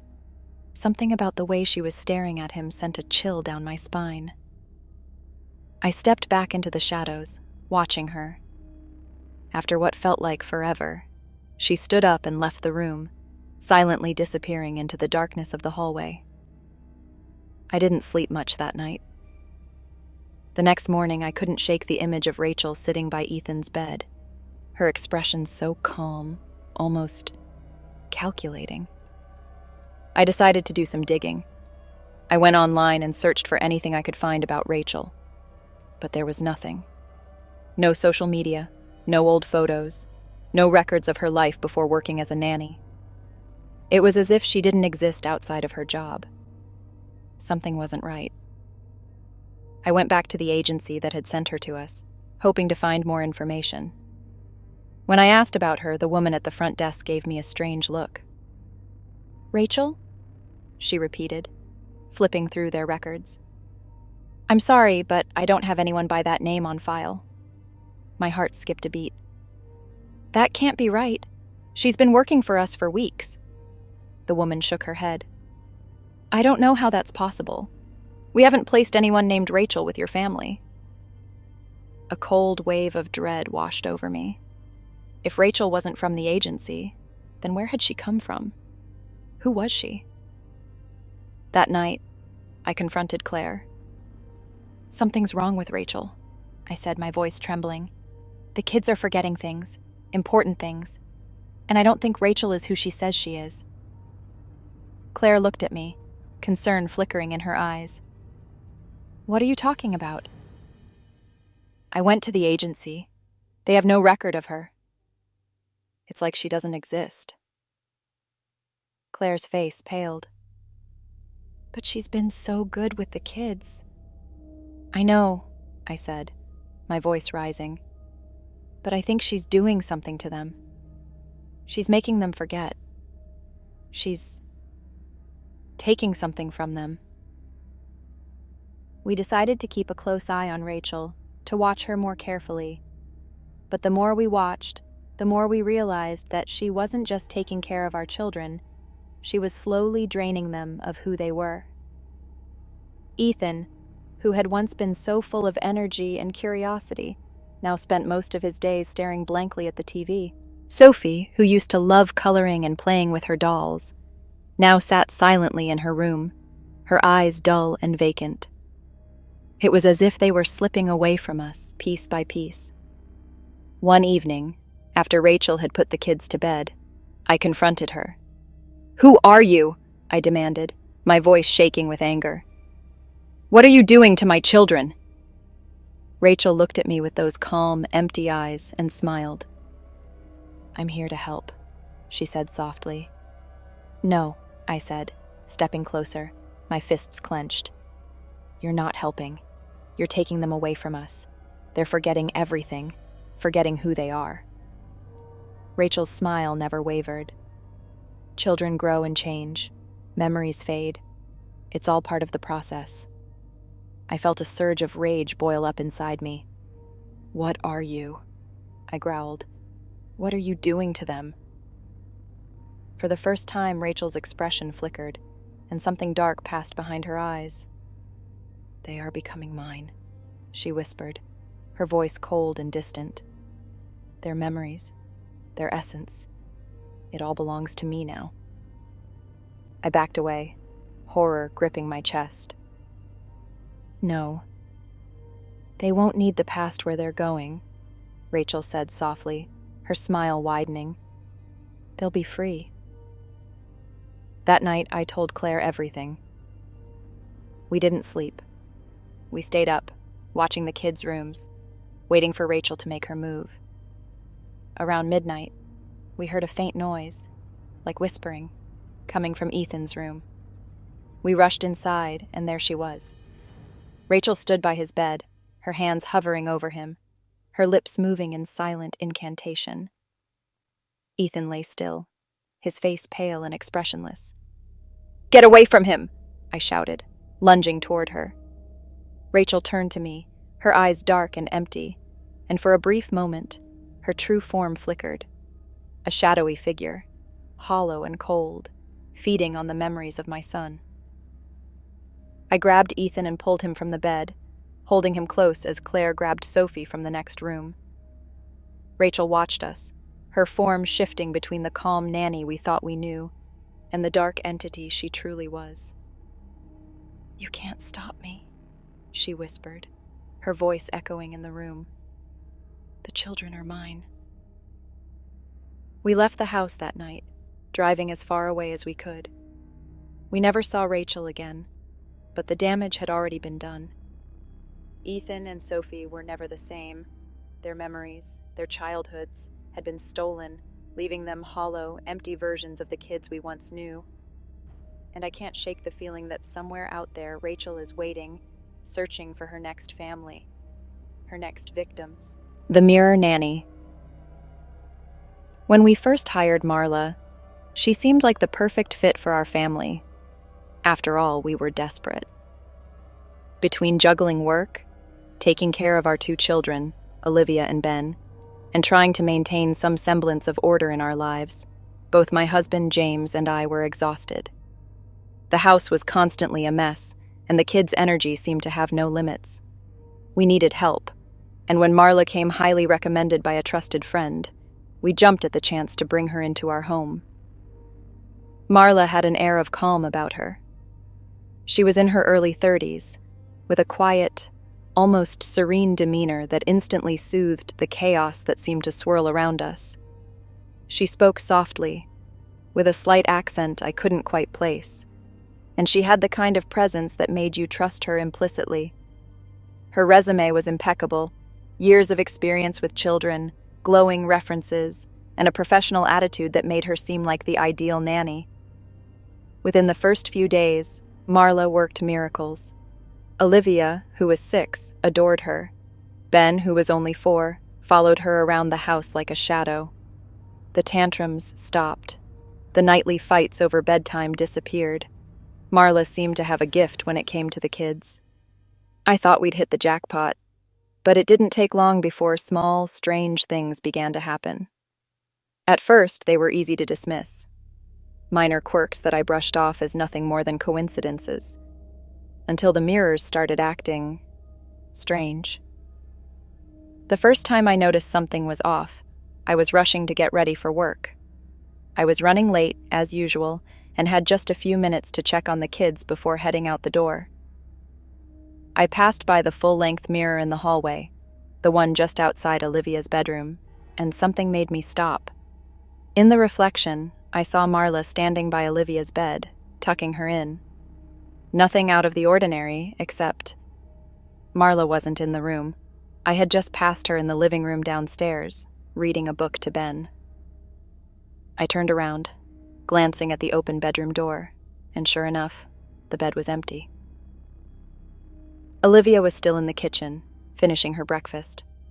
I stood frozen in the hallway, staring at the empty room, and then back at the mirror. Marla's reflection was gone. I shook my head, feeling foolish. I was overworked, stressed, and probably seeing things. Mirrors played tricks on your eyes all the time, right? But then it happened again. A few nights later, after the kids had gone to bed, James and I sat down in the living room to watch a movie. Marla had already gone upstairs to check on the kids, something she did every night as part of her routine. I didn't think much of it. After all, she was a professional, and she took her job seriously. About an hour into the movie, I went to the kitchen to grab some water. As I passed the mirror in the hallway, I caught a glimpse of movement. I paused, glancing back into the reflection. There, in the mirror, I saw Marla standing at the foot of Ben's bed, staring down at him. But something was wrong. Her face, it didn't look right. Her expression was twisted, her smile too wide, her eyes too large and dark. It was as though her reflection had warped into something grotesque, something that didn't belong to the kind and gentle Nanny we had come to trust. I turned around to look directly into Ben's room, but the bed was empty. Marla wasn't there. Ben was sound asleep, tucked under his covers. I felt a cold shiver run down my spine. It was around this time that the kids began to act strange as well. Olivia, who had always been an imaginative child, started saying unsettling things. One evening, as I was getting her ready for bed, she looked up at me with those big, innocent eyes and asked, "Mommy, why does Marla smile so much when she's standing in the mirror?" I froze, my hands tightening around the book I was holding. "What do you mean, sweetie?" Olivia shrugged, completely unfazed. "When Marla's in the mirror, she smiles like she's really happy. But when she's not in the mirror, she doesn't smile at all." I tried to brush it off, telling myself it was just Olivia's overactive imagination. Kids saw things differently, interpreted things in strange ways. But the truth was, her words stuck with me, gnawing at the back of my mind. A few days later, Ben said something even more unsettling. We were sitting at the dinner table, and out of nowhere, he looked up from his plate and said, "Marla doesn't like it when you look at her in the mirror." James and I exchanged a glance, both of us caught off guard by the comment. "What do you mean, buddy?" James asked, trying to keep his voice light. Ben didn't answer. He just went back to eating, as if he hadn't said anything at all. By now, I couldn't ignore the growing unease that had settled over our home. Every time I passed a mirror, I found myself glancing at it, half expecting to see something that shouldn't be there. I started avoiding mirrors altogether, a part of me terrified of what I might see if I looked too long. The final straw came one night when I was putting the kids to bed. Marla had already gone upstairs to check on them, and I had followed a few minutes later to say goodnight. I walked into Olivia's room, expecting to find her tucked in and ready for sleep. But what I saw instead made my blood run cold. There, in the reflection of the large mirror across from Olivia's bed, was Marla. She was standing perfectly still, her back to me, but her reflection was facing forward, staring directly at me. Her eyes were wide, unnaturally large, and her mouth was twisted into that same grotesque smile I had seen before. I spun around, my heart racing, but when I looked at Olivia's bed, there was no one there. No Marla. Just Olivia, peacefully asleep. I turned back to the mirror, but Marla's reflection was gone. That night, I finally confronted James about everything. I told him about the strange reflections, the kids' comments, the unsettling things I'd been seeing. At first, he was skeptical, chalking it up to stress or lack of sleep. But when I mentioned the kids' remarks about Marla and the mirrors, he grew more serious. "We need to talk to her," James said. "Something's not right." We decided to confront Marla the next morning. I didn't know what to expect, but I couldn't shake the feeling that we were about to step into something far more sinister than I had ever imagined. The next morning, we asked Marla to join us in the living room. I felt a knot of anxiety tighten in my stomach as she sat down, her calm, serene expression as unreadable as ever. James started the conversation gently, explaining that we'd noticed some strange things and wanted to talk to her about them. Marla listened quietly, her hands folded in her lap, her face betraying no emotion.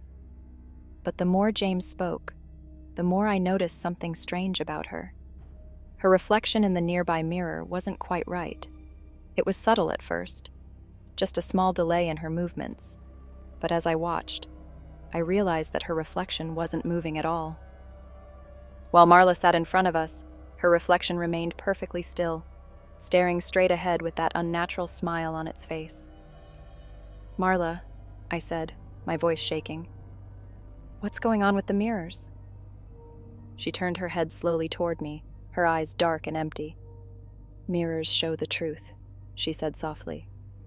"But not everyone is ready to see it." My heart pounded in my chest. What do you mean?" Marla stood up, her movements slow and deliberate. As she did, her reflection in the mirror finally moved, but it didn't match her. While Marla stood before us, calm and composed, her reflection twisted and contorted, its face stretching into something monstrous. "The truth is," Marla continued, her voice eerily calm, "I'm not what you think I am." I backed away, my hands trembling. "What are you?" She smiled, and this time the smile reached her eyes, but it wasn't a human smile. It was something darker, something otherworldly. "I'm a watcher," she said, her voice low and haunting. "A reflection of what you fear most."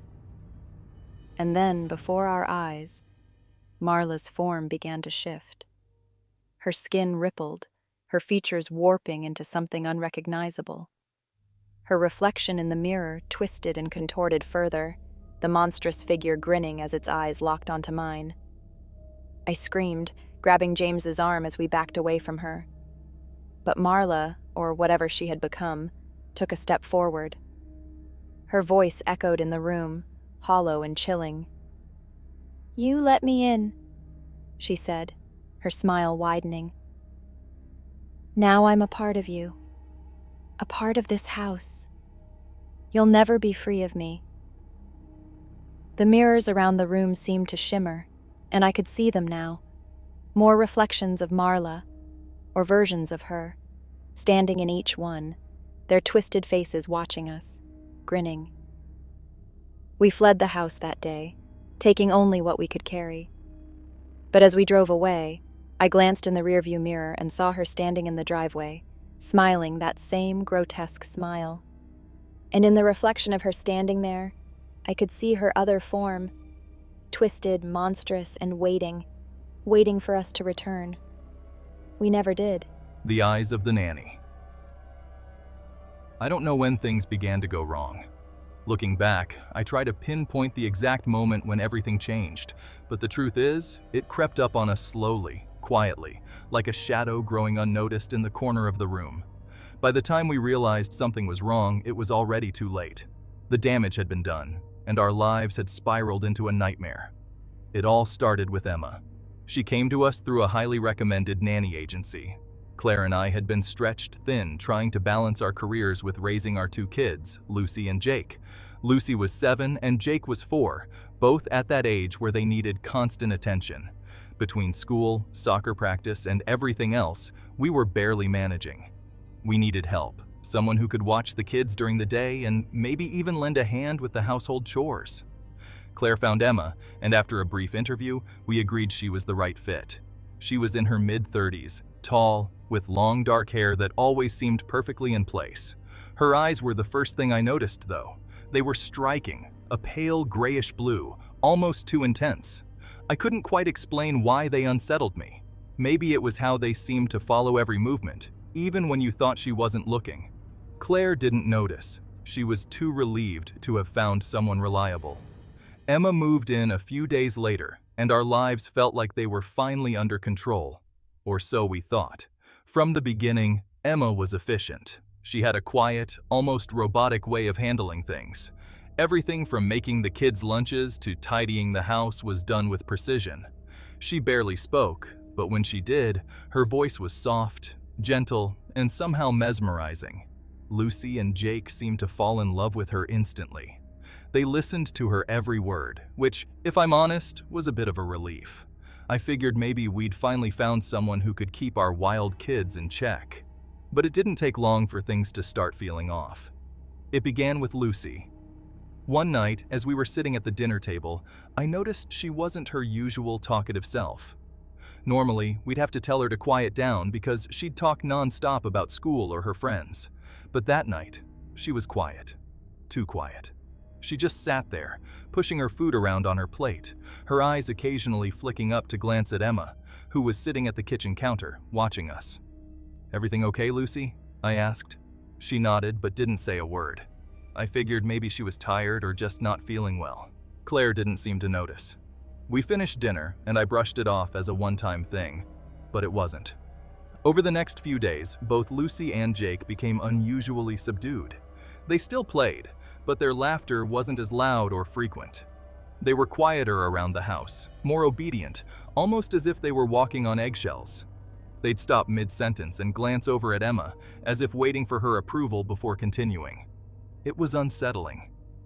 At first, Claire and I chalked it up to having a new nanny in the house. Maybe they were just adjusting to Emma's presence. Kids are sensitive to change, right? But as time went on, it became clear that something more was happening. It was like they were losing their spark, the little quirks and bits of personality that made them who they were. They were becoming compliant, like little robots. It wasn't until one particular afternoon that I realized something was very, very wrong. I had come home early from work, something I hadn't done in a while. Claire was still at her office, so it was just me, Emma, and the kids. I walked into the house expecting to hear the usual sounds of Jake running around or Lucy chattering away, but the house was silent, eerily so. I found them in the living room, sitting in a perfect line on the couch, their eyes wide and vacant. Emma was standing in front of them, her back to me. She was speaking softly, her voice barely above a whisper, and as she did, Lucy and Jake stared at her, unblinking, their faces slack and expressionless. I froze, unsure of what I was seeing. My first instinct was to shake it off, to tell myself I was imagining things. But then I heard what Emma was saying. "You must always listen," she whispered, her voice calm and rhythmic. "You will obey. You will do exactly as I say." My heart began to race. What the hell was she doing? I stepped into the room, my voice coming out harsher than I intended. "Emma, what's going on here?" She turned slowly, and for a moment I thought I saw a flicker of annoyance cross her face. But then her expression softened into that usual placid smile. "Just playing a game with the children," she said, her tone as smooth as silk. "We were practicing listening." Lucy and Jake blinked, as if waking from a dream, and looked at me with wide, innocent eyes. But something about the way they stared at me was wrong. Their eyes were dull, lifeless. It was as if the real Lucy and Jake were trapped behind those empty gazes, unable to break free. I wanted to call her out, to accuse her of whatever it was she was doing, but I held back. Maybe I was being paranoid. Maybe I was reading too much into it. But deep down, I knew something was terribly wrong. That night, as Claire and I lay in bed, I told her what I had seen. She listened, but I could tell she didn't believe me. "You're overthinking it," she said. "The kids love Emma. She's been a huge help. You're probably just stressed from work." I tried to argue, but the words died in my throat. Maybe she was right. Maybe I was overreacting. But the image of my kids sitting there, their eyes blank, wouldn't leave my mind. The next day, I decided to test something. I came home early again, this time with the intention of catching Emma off guard. When I walked into the house, I found her in the kitchen with Jake. She was helping him with a puzzle, her hands moving slowly as she guided his. He wasn't smiling. In fact, he wasn't reacting at all. His eyes were wide, staring straight ahead, unblinking. It was then that I noticed something. Emma wasn't blinking either. Her eyes were fixed on Jake, her gaze intense and unbroken. I stood there, watching, and it hit me like a punch to the gut. Emma never blinked, not once. I had been so caught up in everything else that I hadn't noticed before, but now it was all I could see. Her eyes, those pale, eerie eyes, were always watching, always staring. And then, just as I was about to say something, she looked up at me. For a brief second, our eyes met, and I felt a wave of dizziness wash over me. My vision blurred and I stumbled, grabbing onto the kitchen counter to steady myself. Emma's gaze held mine, her eyes boring into me, and for that moment, I couldn't move. I couldn't think. All I could do was stare back. But then she blinked, and the spell was broken. "Are you okay, Mr. Whitman?" she asked, her voice calm, as if nothing had happened. I blinked rapidly, trying to shake off the feeling of disorientation. "I'm fine," I muttered, backing out of the room. But I wasn't fine. Something was wrong with Emma. Something was wrong with all of us. That night, I couldn't sleep. My mind raced with thoughts of Emma, of the way the kids had been acting, of her unblinking eyes and the strange power she seemed to have over them. I knew I couldn't keep this to myself any longer. I needed to figure out what was happening before it was too late. The next day, I started doing some digging. I went back to the nanny agency that had sent Emma to us, hoping to find more information about her. But when I asked about her, the receptionist gave me a confused look. "Emma?" she repeated, flipping through her records. "I'm sorry, but we don't have anyone by that name on file." My heart dropped. "That's impossible," I said. "She's been working for us for weeks." The receptionist shook her head. "I'm sorry, but we don't have any record of her. Are you sure she came from our agency?" I left the office in a daze. If Emma hadn't come from the agency, then where had she come from? Who was she? I went home that evening, determined to confront Emma. I couldn't let this go on any longer. When I walked through the door, I found her sitting in the living room with the kids. They were sitting in that same eerie stillness, their eyes wide and vacant, staring straight ahead. "Emma," I said, my voice firm, "we need to talk." She looked up at me, her eyes locking onto mine. And just like before, I felt that strange dizziness wash over me, pulling me in, making it impossible to look away. Her gaze held mine, and I felt my thoughts begin to slip away, my mind growing foggy. "You don't need to worry, Mr. Whitman," she said softly. "Everything is under control." But it wasn't. I knew it wasn't. I could feel her pulling at me, bending my will just like she had with the kids. I fought against it, fought to break free from her hold. With a burst of energy, I tore my gaze away from hers and stumbled back, gasping for breath. "What are you?" I demanded, my voice shaking. "What are you doing to my children?" Her expression didn't change. She stood up slowly, her eyes never leaving mine. "They're mine now," she said, her voice calm. "They'll do as I say, just like you will." I backed away, fear coursing through me. "No." But she was already moving toward me, her eyes fixed on mine, unblinking, relentless. I could feel her power wrapping around me, pulling me under. And in that moment, I knew I was too late. The next thing I remember is the sound of Claire's voice, screaming my name. I was standing in the middle of the living room, Emma's lifeless body at my feet, my hands covered in blood. I don't remember what happened after that. All I know is that Emma is gone, and my children, my beautiful, innocent children, are broken. They sit in silence, their eyes vacant, staring into nothing. And sometimes, late at night, I can still feel her eyes watching me. The Blackout Nanny. When we first hired Sophia, it was out of sheer desperation. Life had gotten too hectic, and juggling work, the kids, and the house was starting to tear us apart. I thought hiring a live-in nanny would give us the relief we so badly needed. My husband, Mark, wasn't fully on board at first, but when I reminded him of how we barely had time for each other anymore, he relented. Sophia came to us through a reputable agency. She was quiet, soft-spoken, and seemed extremely capable. Her references were impeccable, and during the interview, she had a warmth that made both of us feel instantly at ease. She was perfect, or so we thought. Our 2 children, Amelia and Ethan, adored her immediately. Amelia, who was 8, was always independent, but Ethan, at 5, was still very clingy. Sophia won them over within a day. She had this way of speaking, so calm and gentle, and the kids listened to her like they'd never listened to me. She settled into our home with ease, taking over tasks that had overwhelmed me for months, making meals, helping with homework, getting the kids ready for bed. It was like a weight had been lifted from my shoulders. But as the days passed, something strange began to happen. It started subtly. Little moments that I initially dismissed as exhaustion. The first time it happened, I was sitting in the kitchen, chatting with Mark while Sophia played with the kids in the backyard. One minute I was in the middle of talking about my day, and the next I was staring at the clock, 2 hours having passed with no memory of what happened in between. "Do you feel okay?" Mark asked, noticing my confusion. "You were just sitting there, zoning out." I shook it off, laughing nervously. "Must be tired. Maybe I've been overworking myself." But it kept happening.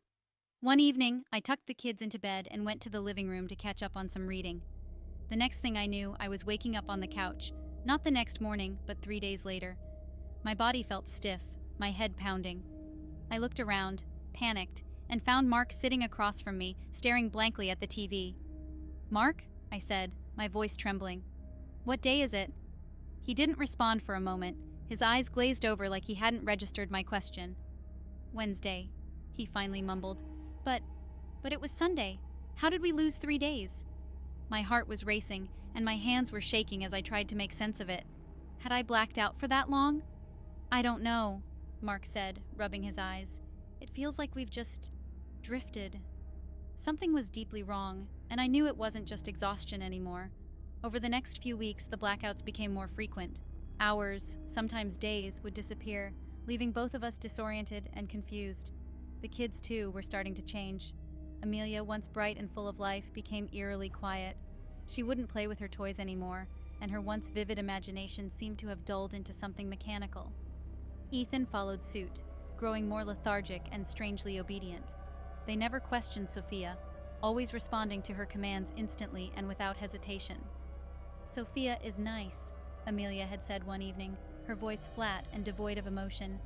"She takes care of us when you're asleep." The phrase sent a shiver down my spine.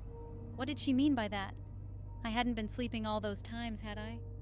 I didn't remember lying down or even being tired. I just lost time. Mark tried to rationalize it. "Maybe we're just under a lot of stress. The kids are probably just adjusting to the new routine." But he didn't seem to believe his own words, and deep down, neither did I.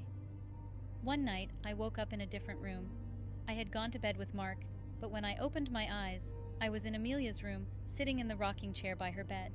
The room was dark, and Amelia was lying there, wide awake, staring at me with blank, unblinking eyes. What am I doing here?" I stammered, my voice trembling. "Watching me," Amelia whispered, "just like Sophia does." I confronted Sophia the next morning. It was subtle at first, an attempt to fish for an explanation without seeming accusatory. "Have you noticed anything strange with the kids?" I asked, trying to keep my tone casual. "They've been so quiet lately." Sophia smiled, that warm smile that had initially made me trust her, but now it felt like a mask. "They're adjusting. Children often change when a new routine is introduced. They need structure." Her words were logical, but there was something in her eyes, something cold and calculating. I nodded, but a part of me knew that this was beyond simple routine changes. Something deeper was happening here. That night, I set my alarm for the middle of the night, determined to catch whatever was happening during these blackouts. When the alarm went off, I groggily opened my eyes and found myself not in my bed, but standing in the middle of the living room. Mark was sitting on the couch, staring blankly at the wall, his eyes unfocused and glassy. The kids were sitting on the floor, completely still, their eyes wide open, and Sophia was standing between them, her back to me. I watched in horror as she raised her hands, chanting softly under her breath. The words were foreign, ancient, and filled the room with a deep, unsettling hum. As she spoke, the air in the room seemed to thicken, and I felt an overwhelming urge to sit down, to close my eyes, to drift away. But I fought it. "Stop!" I screamed, my voice shaking as I stumbled toward her. Sophia turned slowly, her eyes meeting mine with a calm, almost amused expression. "It's too late," she said softly, her voice unnervingly gentle. "They belong to me now." The next morning, I told Mark everything. He didn't seem surprised, as if on some level, he had known all along that something was wrong. We needed answers, and we needed them fast. I started digging into Sophia's past. The agency had provided glowing references, but when I contacted the families she had supposedly worked for, I hit dead end after dead end. The numbers were disconnected, the addresses no longer valid. It was as if the people she'd cared for had vanished. Then I found an old news article buried deep in an online archive. The headline read, "Mysterious Disappearances Linked to Nanny, Ancient Curse Suspected." The article detailed a series of disappearances spanning over a century. Families who had hired a live-in nanny, only to vanish without a trace weeks or months later. The nanny described in the article had different names, but the description was always the same: calm, quiet, warm, with an ability to lull families into a sense of security before they simply disappeared. And in every case, there were rumors of an ancient curse tied to her, a curse that allowed her to drain the life from those under her care. I stared at the screen, my hands shaking. This couldn't be real. It had to be some sort of urban legend, a myth. But the more I thought about the blackouts, the kids' behavior, the time we'd lost, the more it started to make sense. Sophia wasn't just manipulating us. She was slowly draining us. That night, Mark and I planned to confront her. We waited until the kids were asleep and made our way to her room. The door was slightly ajar, and as we approached, we could hear her chanting softly, the same unsettling hum I had heard the night before. When we pushed the door open, we found her standing in the center of the room, surrounded by strange ancient symbols drawn on the floor. The air was thick, heavy with a dark energy that made it hard to breathe. "Sophia," I said, my voice shaking, "what are you doing to us?" She turned to face us, her eyes glowing faintly in the dim light. "I'm giving you peace," she said softly, her voice soothing and hypnotic. "I'm taking away your burdens, your worries. You'll never have to feel tired again." I stepped forward, my heart pounding. "You're stealing our lives." Sophia smiled, a cold, eerie smile that sent chills down my spine. "You don't need them, not anymore." Mark lunged at her, but as he did, the room seemed to warp around us. The walls blurred, the symbols on the floor glowing brighter as the air filled with the hum of her chant. I felt myself being pulled, as if some unseen force was dragging me into the void, into nothingness. But I couldn't let her win. I couldn't let her take my family. I grabbed the closest object I could find, a small mirror hanging on the wall, and hurled it toward her. The glass shattered, and for a split second, the room seemed to flicker, as though reality itself had been disrupted. Sophia screamed, a high-pitched, inhuman wail that echoed through the house. The force pulling at me weakened, and I rushed toward her, grabbing Mark's hand and dragging him out of the room. The symbols on the floor faded, and the humming stopped. The air grew still, and when I looked back, Sophia was gone. We left the house that night, taking the kids and whatever we could carry. We never saw Sophia again, and we never returned to that house. But even now, months later, I can still feel the weight of the time we lost, the hours and days stolen from us. Sometimes, when I close my eyes, I can still hear her voice. Nanny's children. We hired Laura to help us. We were drowning. Between my job at the hospital and Sarah's work at the law firm, our two kids, Emma and Charlie, weren't getting the attention they needed. We weren't bad parents. We were just busy. Too busy to handle everything on our own. Emma, our eldest at 9, had started acting out in school, and Charlie, only 5, was becoming more withdrawn. We needed help, and fast. When Laura came highly recommended from an agency specializing in live-in nannies, it seemed like a perfect solution. She was young, around 30, and had a sweet, motherly demeanor that put us at ease immediately. She wasn't just a nanny. She felt like someone who genuinely cared. During her interview, she spoke softly but confidently, assuring us she could bring structure and calm into the chaos of our lives. We were sold almost instantly. In the first few weeks, Laura was a godsend. Emma's tantrums lessened, Charlie began to open up again, and the house felt more peaceful. Laura took care of everything: meals, laundry, homework. The kids adored her, especially Charlie, who had started calling her Mommy Laura, something that tugged at my heartstrings, but I let it slide. Laura assured us it was natural for children to form attachments.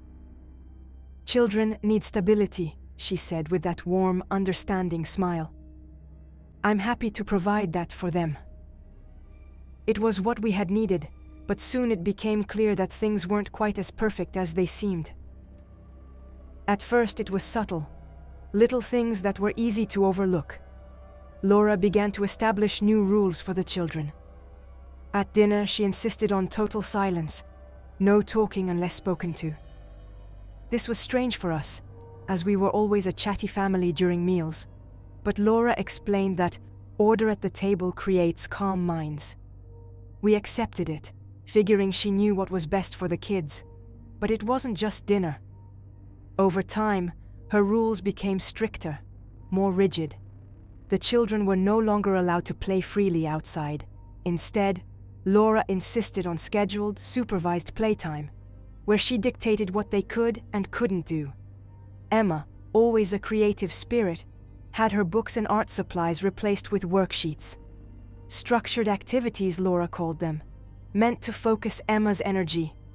Charlie, who had loved running around the backyard with his toy cars, was now made to sit quietly in his room, doing reflection exercises.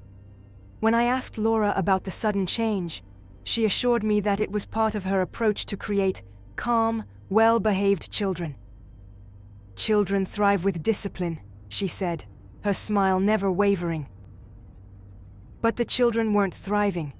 They were becoming robotic.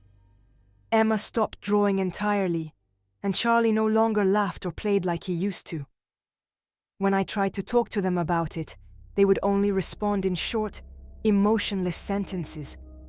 It was as if something had drained the light from their eyes. One evening, I came home early from work to find Laura sitting with Emma and Charlie in the living room.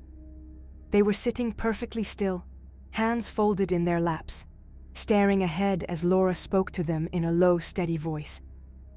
I couldn't hear what she was saying, but the scene made my skin crawl. "Laura," I called, stepping into the room. She looked up at me, her smile widening slightly, but the kids didn't react. They didn't even look at me. "Just having a little talk," she said sweetly. "We're discussing the importance of obedience, aren't we, children?" "Yes, Nanny Laura," Emma and Charlie said in unison, their voices flat and devoid of life. My stomach twisted. I knelt in front of Emma, gently lifting her chin to make her look at me. Her eyes were blank, distant, like she wasn't really there. "Emma, honey, are you okay?" I asked softly. "Yes, Mommy," she replied, but there was no emotion in her voice, no warmth, nothing. I turned to Laura, feeling a surge of anger rise in my chest. "I don't like this. The kids are acting strange. What's going on?" Laura's expression didn't change. "They're fine. Better than fine, actually. They're learning discipline, which is what they need." "They're children," I snapped. "They're supposed to be having fun, not sitting here like statues." Her smile faded, and for the first time since she had moved in, I saw a flicker of something dark in her eyes. "You don't understand. They're mine now. I'm making them better. They need me." I stared at her, stunned by the sudden shift in her tone. Before I could respond, Charlie spoke again, his voice robotic. "We need Nanny Laura." I looked at my son, horror gripping my heart. This wasn't right. None of this was right. That night, I told Mark everything. He had noticed the changes too, but hadn't thought much of it, chalking it up to growing pains. But after hearing what had happened, he agreed. Something was wrong, and we needed to confront Laura. We decided to let her go. The next morning, over breakfast, we broke the news. Laura, we've appreciated everything you've done, Mark started, trying to keep his voice calm. But we've decided that we don't need a nanny anymore. Her reaction was immediate. Her eyes, once soft and kind, turned cold. You can't fire me, she said, her voice low and almost threatening. We appreciate your help, I added, my heart pounding. But the kids are our responsibility. We need to handle things ourselves. Laura stood up slowly, her gaze fixed on me. You're wrong. They're my children now. Mark stood, his voice firm. Laura, it's time for you to leave. But Laura didn't move. Instead, she laughed softly, shaking her head. You don't understand. They've been mine from the moment I stepped into this house. They needed me, and I've made them perfect. Get out, Mark demanded, stepping toward her. She didn't flinch. I'm not going anywhere, not without them. The room seemed to grow colder, and I felt a creeping dread settle over me. Something was terribly wrong, something far beyond just a controlling nanny. Desperate for answers, I began to dig into Laura's past. It wasn't easy. The agency had been thorough in scrubbing any trace of her personal history. But after hours of searching through obscure websites and social media, I finally found something. An old news article from 10 years ago. The headline read, "Tragic fire claims 2 children, mother survives." The article detailed a house fire that had claimed the lives of 2 young children. Their mother, Laura, had been in the house at the time but had managed to escape.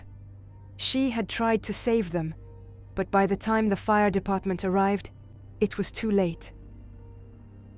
The article described how she had been found outside the burning home, clutching her children's toys, screaming their names. My heart sank as I read further.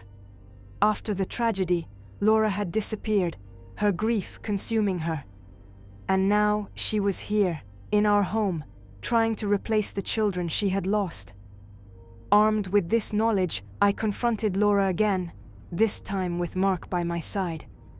You lost your children, I said softly, watching her face carefully for a reaction. I'm sorry for what happened to them, but these are our kids. You can't replace them. For a moment, I thought I saw a flicker of sadness in her eyes, but it was quickly replaced by cold determination. They're mine now, she whispered. I won't lose them again. Mark stepped forward. You need help, Laura. You can't stay here. She turned to him, her expression unreadable. You don't understand, she said softly. I've already made them mine.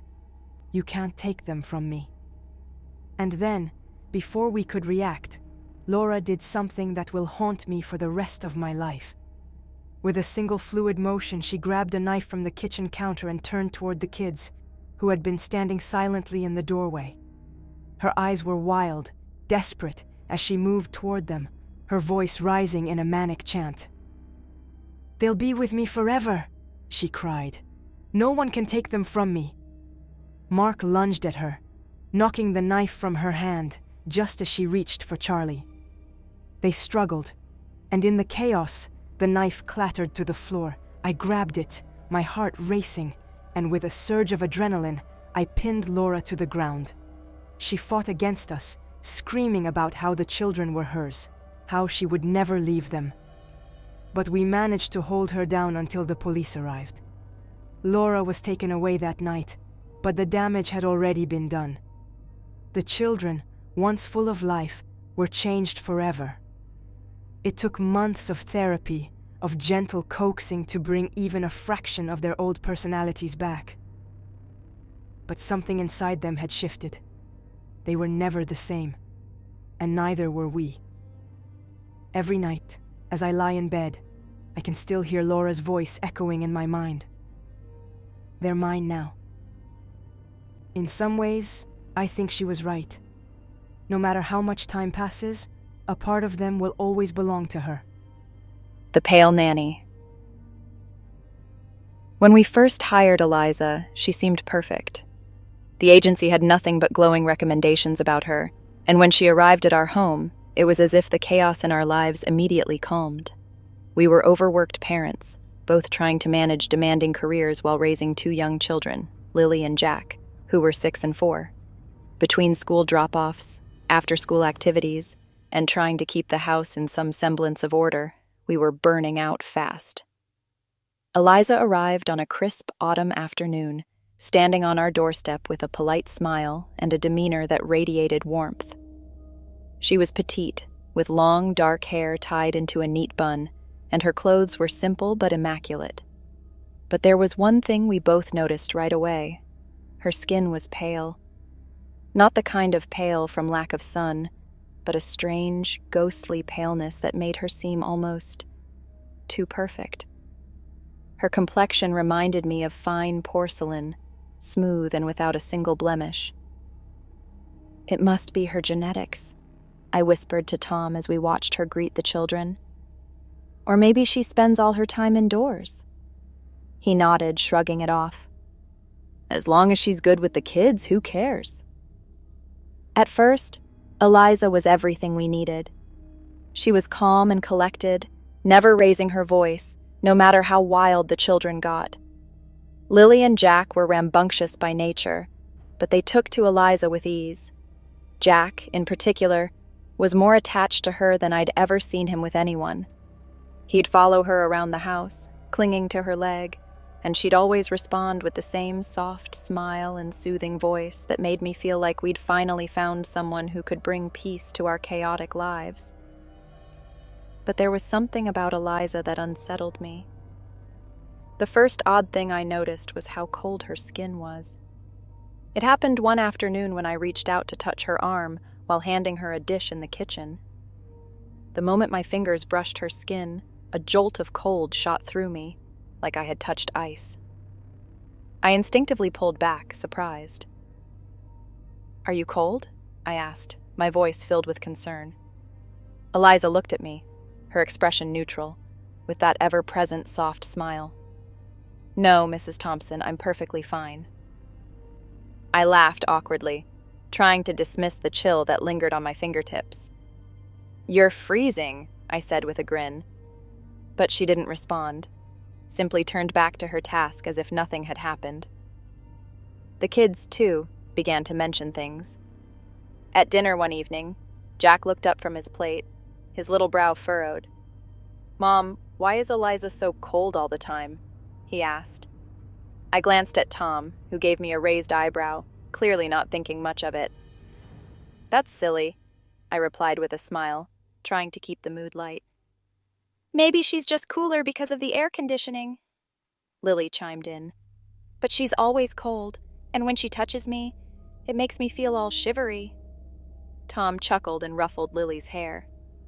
"Maybe Eliza's part snowman," he joked, but I could see the unease in his eyes.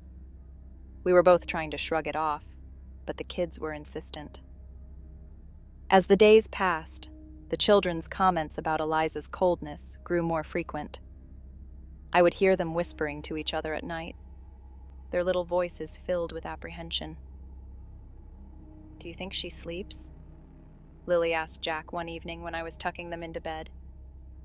"I never see her close her eyes." "Maybe she's magic," Jack whispered back. "Like a snow witch." I should have laughed it off, but their words stuck with me. Then the bruises started. At first they were small, barely noticeable spots on Lily's arms or Jack's legs. I assumed they were from their roughhousing or playground accidents. But over the next few weeks, the bruises became more pronounced. Dark, purple blotches appeared on their skin, and they didn't seem to remember where they came from. I asked them repeatedly if they had fallen, bumped into something, or if any of the other kids at school had been too rough with them. They always answered no, looking just as confused as I was. One evening, after I had given them both a bath, I noticed something else. Small, circular marks on Jack's neck. They looked like tiny bite marks. My heart dropped into my stomach, and a sense of dread crept over me. "Jack, what happened here?" I asked, my voice shaking as I pointed to the marks. He looked up at me, wide-eyed and innocent. I don't know, Mom. I didn't even feel it. I tried to push the panic down, but it was getting harder to ignore. I asked Tom about it that night, but he shrugged it off as rough play at school or maybe bug bites. But deep down, I knew something was wrong. I started paying closer attention to Eliza after that. I began to notice small, unsettling details that I had previously brushed off. She moved through the house soundlessly, her steps so light that it felt like she was gliding rather than walking. And I never saw her eat. Not once. Even when I'd offer her a plate during family dinners, she would politely decline with that same gentle smile. One night, I woke up to a strange sensation. An intense cold filling the room, as if someone had opened a window on a freezing winter night. I sat up in bed, shivering, and glanced at the clock. It was 3 a.m. Tom was still sound asleep beside me, undisturbed by the chill. I got out of bed and quietly padded down the hallway, drawn toward the children's room. As I approached, I could hear a faint whispering sound coming from inside. My heart pounded in my chest as I pushed the door open just a crack, peeking inside. Eliza was standing over Lily's bed, her face pale and emotionless in the moonlight. But it wasn't the serene, motherly Eliza I had grown used to. Her eyes were darker, her skin even paler than before, almost translucent. And she wasn't just watching Lily. She was leaning over her, her face inches from Lily's neck as if she were smelling her. I froze in horror. Eliza? My voice cracked, barely a whisper. She straightened up immediately, her eyes flicking toward me with that same soft smile as if nothing had happened. Mrs. Thompson, she said quietly, is everything all right? I couldn't speak. I just stared at her, my mind racing. Lily stirred in her sleep, but didn't wake up. Eliza, what were you doing? I was just checking on her, she replied, her voice calm and soothing, as always. She's sleeping so peacefully. I didn't believe her, but I couldn't find the words to argue. I backed away slowly, my heart pounding as I returned to my room. That night, I barely slept. The next morning I told Tom what I had seen, but he didn't seem nearly as disturbed as I was. Maybe she was just tucking Lily in, he suggested. You were probably half asleep. It could have been your imagination. But I knew what I had seen. Determined to find out the truth, I started digging into Eliza's past. I called the agency, asking for more information about her previous employment, but they seemed reluctant to give me anything. They only repeated what I already knew, that she had excellent references and a flawless record. Something wasn't adding up. That evening, after the kids were asleep, I did something I never thought I would do. I went into Eliza's room. I had to know more about her, something that would explain the strange things happening around her. Her room was impeccably neat, almost unnervingly so. I searched through her drawers, finding only a few sets of neatly folded clothes and personal items. But then, tucked away at the back of the wardrobe, I found something that made my blood run cold. A photograph. It was old, the edges frayed and yellowed with age. The image showed a woman standing in front of a house, dressed in clothes from what looked like the 19th century. Her face was unmistakable. It was Eliza. But how could that be? The picture had to be over 100 years old. My hands trembled as I flipped the photo over. On the back, written in faded ink, were the words, Eliza, forever in our hearts, 1886. I dropped the photo, my heart racing. This couldn't be possible. Eliza wasn't just pale, she wasn't just strange, she wasn't alive. That night, I confronted her. I couldn't wait any longer. Eliza, I said, my voice trembling. What are you? She turned to me slowly, her eyes locking onto mine with an intensity that chilled me to my core. "I am what I need to be," she said softly, her voice no longer sweet but cold, calculating. "You're not human," I whispered, taking a step back. Eliza smiled, a hollow, soulless smile. "You're right. I'm not. But I take care of them. I keep them safe."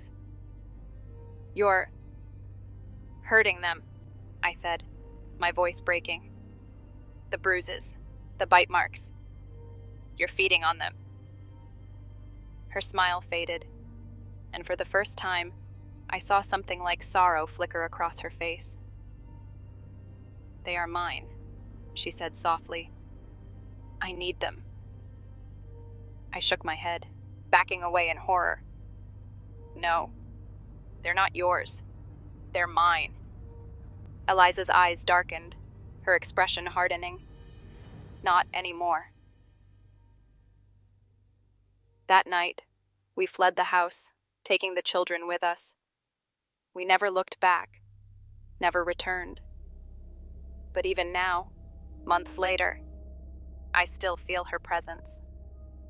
I wake up in the middle of the night, cold air filling the room, and I know she's out there, watching, waiting. We left her behind, but I'm not sure we truly escaped. Not from something like her. The Hollow Nanny. When we first hired Marissa, she seemed like the answer to all our prayers. With both Paul and I working full-time, we were struggling to balance our careers and take care of our two children, Maddie and Alex. Maddie, at 8 years old, was independent but needed guidance with school and homework. Alex, only 5, was full of energy and needed constant attention. We wanted the best for them, but the exhaustion was taking its toll. Marissa arrived at our home with glowing recommendations. She had a warm smile, a kind demeanor, and an instant connection with the kids. Her appearance was flawless, too flawless perhaps, but we didn't think too much of it. Her hair was always perfectly styled, her clothes neat and pristine. She spoke softly, her voice soothing and calm, and the children adored her from the start. Maddie, who had been growing more distant lately, was laughing again. Alex, usually so wild, had become easier to manage under Marissa's guidance. "She's amazing," Paul said after the first week, watching as Marissa played a game with the kids in the living room. "The kids are happier. I don't know what we would do without her." I agreed. For the first time in months, the house felt peaceful. Marissa had brought order to the chaos, and the kids seemed to thrive under her care. She cooked, cleaned, helped with schoolwork, and most importantly, she connected with Maddie and Alex in a way we hadn't been able to lately. It felt too good to be true, and maybe that's because it was. It was small at first, hardly noticeable. Maddie, once so full of questions and ideas, grew quieter over time. I didn't think much of it at first. Maybe she was just tired from school, or maybe she was going through a phase. But one evening, while we were sitting at the dinner table, she stared down at her plate for what felt like an eternity, barely touching her food. "Maddie?" I asked gently. "Are you okay?" She blinked, as though snapping out of a trance. "Huh? Oh, yeah, I'm fine," she mumbled, her voice monotone, distant. Paul and I exchanged a look, but before I could ask anything more, Marissa stepped in. "She's just tired," she said with that sweet, soothing voice. "It's been a long day." I nodded, trusting her judgment. After all, Marissa knew what was best, right? But as the days went on, Maddie's quietness turned into something more disturbing. She began to forget things. Important things. Like where she'd left her favorite toy, or what her best friend's name was. It wasn't normal for a child her age to be so forgetful. And then there was Alex. He'd always been a ball of energy, constantly running around the house, asking a million questions. But lately, he'd become subdued. His boundless curiosity had dulled. He no longer played with his toys like he used to. He sat in silence, staring off into space for long stretches of time. It was unsettling. The light in their eyes was dimming, as though something vital was slipping away. One evening, I asked Maddie to tell me about her day. She blinked up at me, her big brown eyes blank, as though she was struggling to remember. I don't know, she finally said, her voice quiet. I can't remember. I felt a pit form in my stomach. This wasn't just tiredness or growing pains. Something was wrong with our kids. I brought it up to Marissa the next day. The kids are different lately, I said, trying to keep my voice calm. They've been quiet. Maddie's forgetting things, and Alex, he doesn't seem like himself. Do you think something's going on at school? Marissa smiled that gentle smile of hers, her eyes sparkling with reassurance. Children go through phases, she said softly. They're growing. Change is natural. There's nothing to worry about. Her words were so comforting, so reasonable, that I felt foolish for even bringing it up. I nodded, forcing a smile. Maybe she was right. Maybe I was just overreacting. But the feeling in the pit of my stomach didn't go away. I started paying closer attention. I watched Marissa more closely, observing how she interacted with Maddie and Alex. She was still the perfect nanny, always patient, always kind. The kids followed her everywhere, their faces blank and expressionless, as though they were in a trance. One afternoon, while I was working from home, I caught a glimpse of something I still struggled to explain. I walked past the living room and stopped dead in my tracks. Marissa was sitting on the floor with Maddie and Alex, who were both sitting perfectly still, their backs straight, their eyes staring forward. Marissa was smiling, but it wasn't the warm, kind smile I was used to. Her face had twisted into something grotesque, her smile unnaturally wide, her eyes dark and hollow. It lasted only for a second, but I saw it. I gasped, my heart pounding in my chest. Marissa turned to me, and her face immediately returned to normal. "Is everything all right, Mrs. Larson?" she asked, her voice as sweet as ever. I stared at her, unsure of what I had just seen. I thought I saw... She smiled again, and my words trailed off. What had I seen? Had I imagined it? I wasn't sure anymore. Over the next few days, things worsened. The kids barely spoke, their eyes dull and lifeless. They followed Marissa everywhere, never questioning her, never disobeying. It was as if their personalities had been drained out of them, leaving behind hollow shells of the children they used to be. One night, after the kids had gone to bed, I confided in Paul. "Something's wrong with Marissa," I whispered, my voice trembling. I saw her face change. It was like she wasn't human." Paul frowned, clearly uncomfortable. "You're overworked," he said gently. "Marissa's been great with the kids.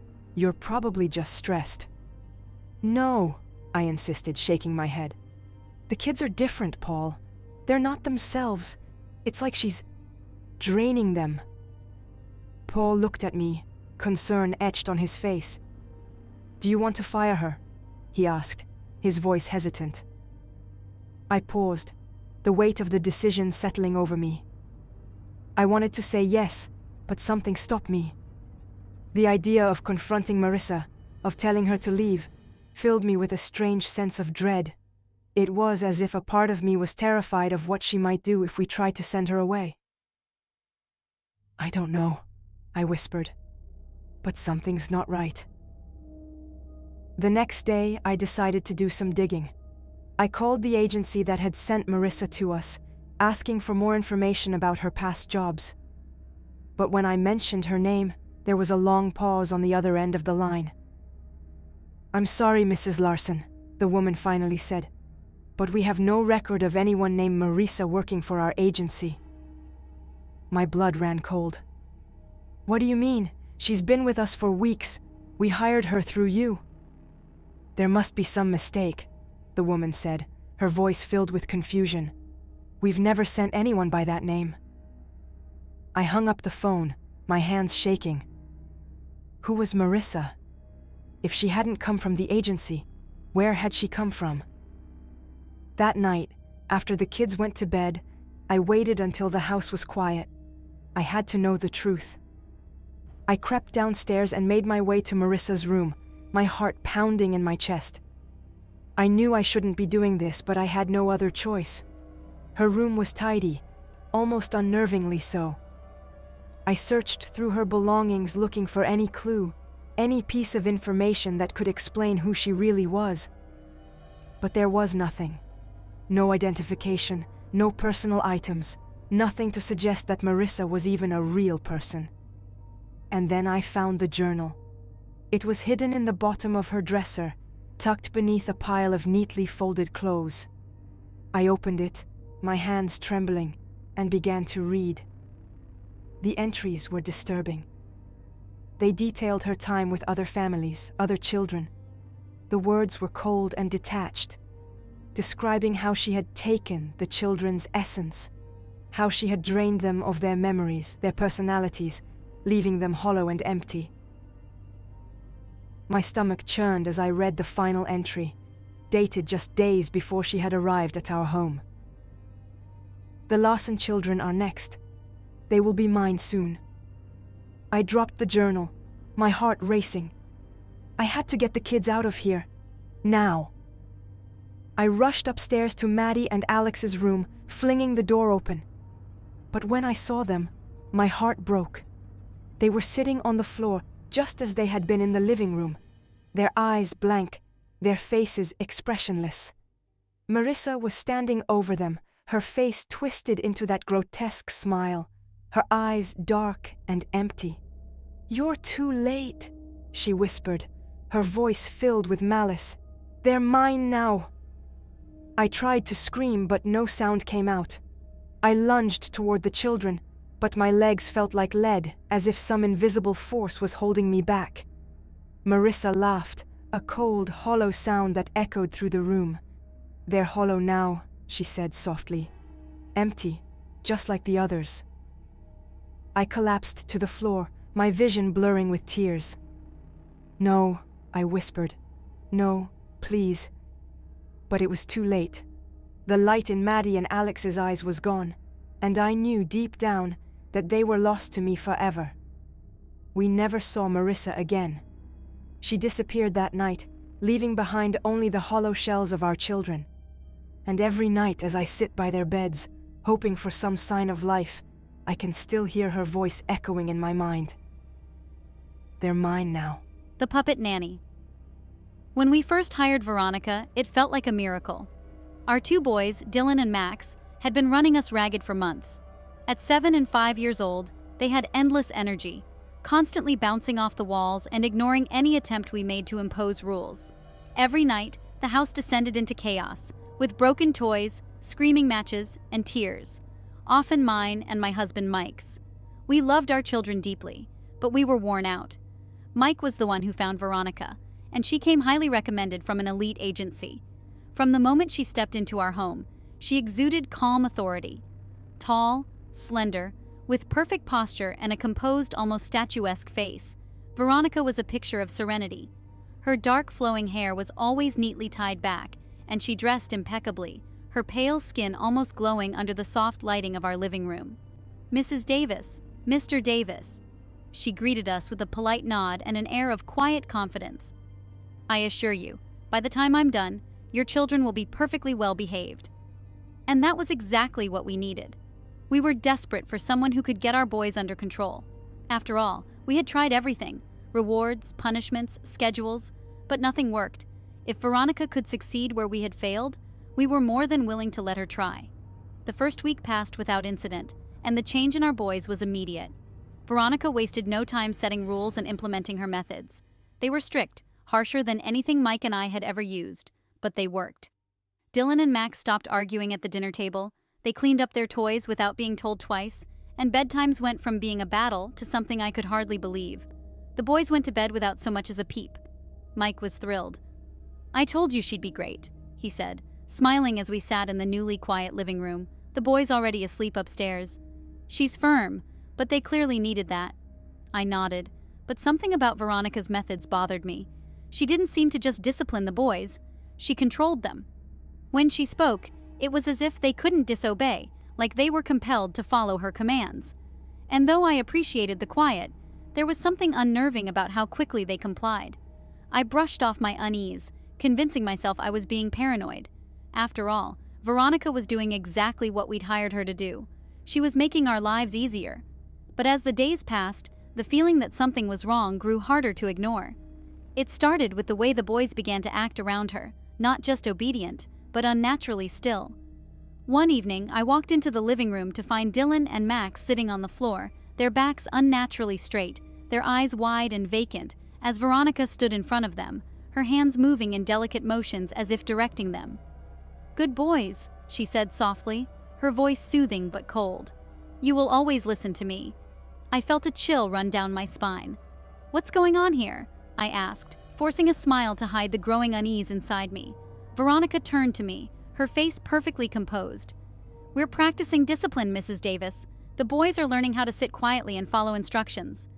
Dylan and Max didn't move, didn't react. They just sat there staring straight ahead as if in a trance. I tried to snap them out of it. "Boys, why don't you go play outside?" I suggested. Without even turning her head, Veronica said softly, "No, it's time for their lessons." And just like that, my children remained still, as though they hadn't heard me at all. I felt a knot of anxiety tighten in my chest. The following week, things took an even stranger turn. I began to notice small, unsettling details that I couldn't explain. Sometimes, when Veronica was talking to the boys, I could swear I saw something off about her reflection in the hallway mirror. The edges of her face seemed to blur, and her expression would shift into something unnatural. Once, I thought I saw her eyes flicker with an eerie glow, but when I blinked, it was gone. I tried to talk to Mike about my concerns, but he dismissed them. "Come on, she's just doing her job. The boys are better behaved than they've ever been. She's strict, but that's what we needed." But it wasn't just strictness, it was something else, something I couldn't quite put my finger on.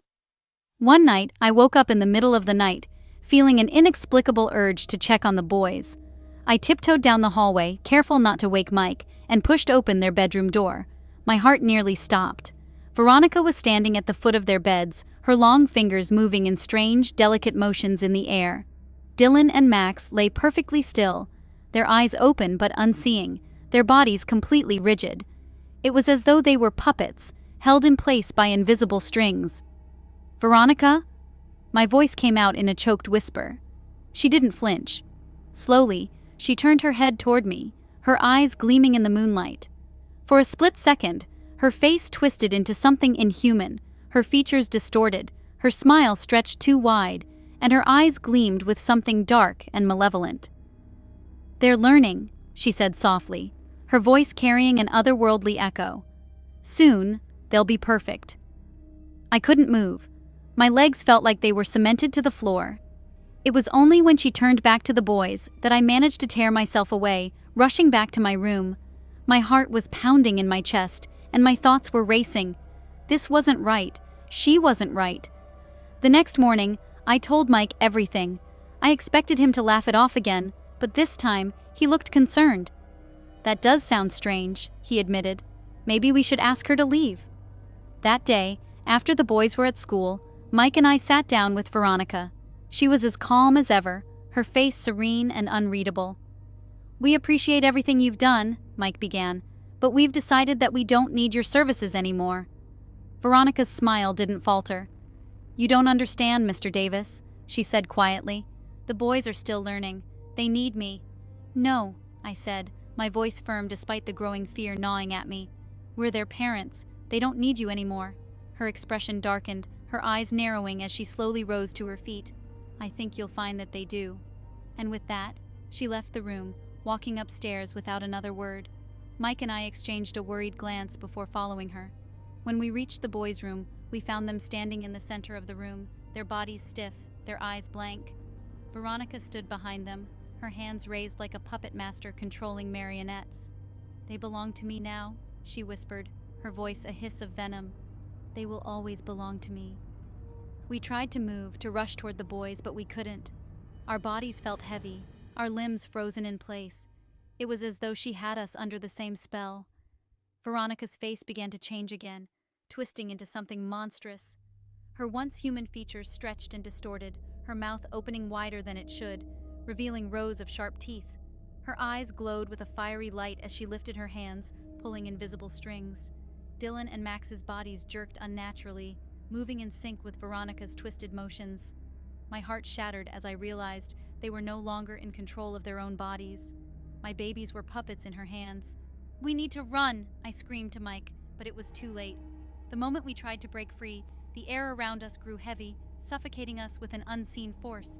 Veronica's voice echoed through the room. "You can't escape. They're mine. And soon, you will be too." In one final desperate act, Mike lunged toward the boys, trying to grab them, to pull them away from her. But the moment his hands touched them, everything around us shifted. The walls blurred, the room spinning in a dizzying haze, and then darkness. When I opened my eyes, we were back in the living room, sitting on the couch as though nothing had happened. The boys were there too, sitting perfectly still, their faces blank and lifeless. Veronica stood in the doorway, smiling. It was then that I realized the horrifying truth. We hadn't escaped. We were trapped, in a loop, bound to her just like the boys. Every day we would wake up, thinking we could break free. And every day, the loop would begin again. We had become her puppets too, and the strings would never let go. The Possessed Nanny. We hired Emily just a month after my maternity leave ended. Our son Liam was 3 years old, and our new baby girl, Sophie, was only 6 months old. Between work and taking care of both kids, I felt like I was drowning. My husband David and I agreed that we needed help, and when we found Emily, she seemed like the perfect fit. She was young, barely in her mid-20s, with a sweet, innocent face and wide, expressive eyes. Her references were solid, and during the interview, she had been soft-spoken and kind. Emily had a natural warmth that immediately put me at ease, and Liam took to her instantly, smiling up at her as if he'd known her forever. David and I were thrilled. She moved in with us that weekend, and at first, everything was perfect. She seemed to adore the kids, especially Sophie. I often found her sitting by Sophie's crib, softly singing lullabies in her sweet voice. I didn't know the language of the songs, but I assumed it was something from her family's culture. She had mentioned that her grandmother was from Eastern Europe. The tunes were soothing, and Sophie slept better than ever. But soon after Emily arrived, I started having nightmares. The first nightmare wasn't particularly horrifying, but it was unsettling. I dreamt that I was lying in bed, unable to move, and a dark figure stood at the foot of the bed, watching me. I couldn't make out its features, but the feeling of its presence filled me with an overwhelming sense of dread. I tried to scream, but no sound came out, my body frozen in place. I woke up drenched in sweat, my heart pounding. At first, I thought it was just stress. After all, I was trying to juggle work, taking care of 2 kids, and adjusting to having a new person in our home. But then the nightmares became more frequent, more vivid. Every night, the dark figure returned, standing closer and closer to me. I could feel its icy breath on my skin, hear its low, raspy breathing. It felt so real, too real. After a particularly terrifying nightmare where the figure leaned over me, its cold hand brushing against my cheek, I woke up in a panic. I sat up, gasping for breath, only to see something out of the corner of my eye. There, in the dim light of the moon filtering through the curtains, I saw a figure standing at the foot of my bed. I blinked, my heart leaping into my throat. But the figure was gone. It had to be my imagination. It had to be the nightmares bleeding into my waking life, right? That's what I told myself, trying to calm my racing heart. but I couldn't shake the feeling that something was wrong. During the day, Emily was as sweet and helpful as ever. She took care of the children with care and precision, always smiling and humming those lullabies in that strange language. But there were small things that started to unsettle me. I would catch her staring off into space, her eyes unfocused, as if she was somewhere else entirely. Once, I found her standing in Sophie's room, whispering under her breath, the words too faint to make out. "Emily?" I asked, startled by her presence. "Is everything okay?" She snapped out of it quickly, her wide eyes focusing on me. "Yes, Mrs. Richardson. I was just checking on Sophie." Her explanation made sense, but something in her tone made me uneasy. I noticed that every time I entered the room unexpectedly, Emily seemed startled, like she had been caught doing something she wasn't supposed to. I began paying closer attention, but she always gave me that innocent smile, as if nothing was wrong. The nightmares, however, only got worse. The dark figure was no longer just watching me. In my dreams, it began to speak, its voice low and guttural, whispering words I couldn't understand. And then, one night, I dreamt that it climbed onto the bed, its weight pressing down on my chest. I could feel its cold hands wrapping around my throat, squeezing until I could barely breathe. I woke up gasping for air, and for a moment, I could still feel the pressure on my neck, as if the dream had followed me into reality. The turning point came when I heard Liam talking in his room late one night. David was working late, and I had just finished putting Sophie down for the night when I heard Liam's voice, soft and murmuring. At first, I thought he was talking to himself, but as I got closer to his room, I realized he wasn't alone. I pushed the door open just a crack and saw Emily sitting on the edge of his bed, her back to me. She was speaking in that same strange language, her voice low and melodic, but there was something wrong with the way she was saying the words. They felt dark, twisted, like a chant rather than a lullaby. "Emily?"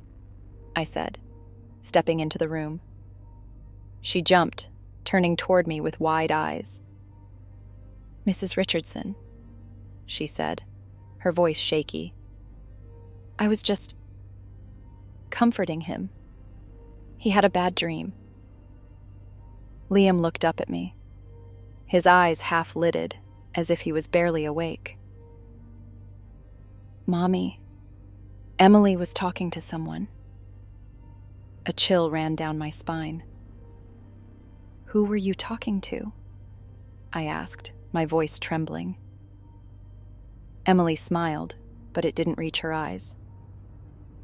"I was just singing to him. That's all." I didn't believe her. Something was terribly wrong, and I could feel it deep in my bones. I excused myself and took Liam back to bed, but I couldn't shake the feeling that I needed to know more about Emily. This wasn't just my imagination. There was something darker at play here. I spent the next day researching, digging into Emily's past. It wasn't easy. There wasn't much information about her, and most of what I found seemed ordinary. But as I dug deeper, I found an article about a small village in Eastern Europe where her grandmother was from. The article mentioned an old legend about spirits that could possess the living, using their bodies to gain power and feed on the souls of the innocent. The more I read, the more horrified I became. The lullabies Emily had been singing, they weren't lullabies at all. They were ancient incantations meant to call forth spirits, to bind them to this world. I confronted Emily that evening. I couldn't wait any longer. "Who are you, really?" I demanded, standing in the doorway of the nursery as she rocked Sophie to sleep. "What are you doing to my children?" She looked up at me, her face completely calm, her eyes dark and unreadable. "Mrs. Richardson," she said softly, "I'm just caring for them." "No," I snapped. "I know what you're doing. I've seen the way you've been acting, the things you've been saying. You're not just a nanny."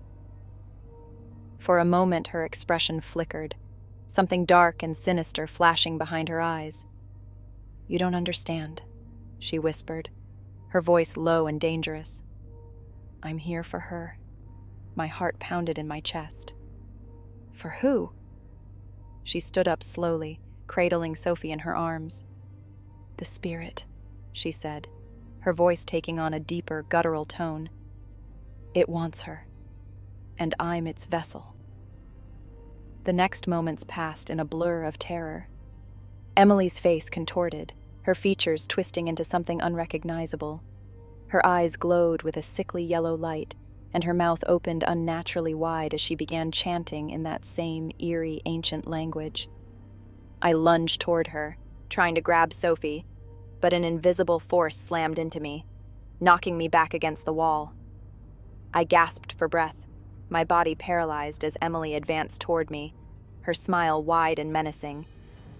"You can't stop it," she hissed, her voice a chorus of voices, as though something else was speaking through her. "The child belongs to the darkness now." "No!" I screamed, forcing myself to my feet. With every ounce of strength I had, I rushed at Emily, grabbing Sophie from her arms. Emily let out a scream, a sound so inhuman it sent shivers down my spine. Her body convulsed, the darkness in her eyes flickering like a dying flame. I backed away, holding Sophie tightly in my arms. But Emily wasn't done. She raised her hands, chanting faster, her voice becoming more frantic as the shadows in the room seemed to grow, twisting and writhing around us.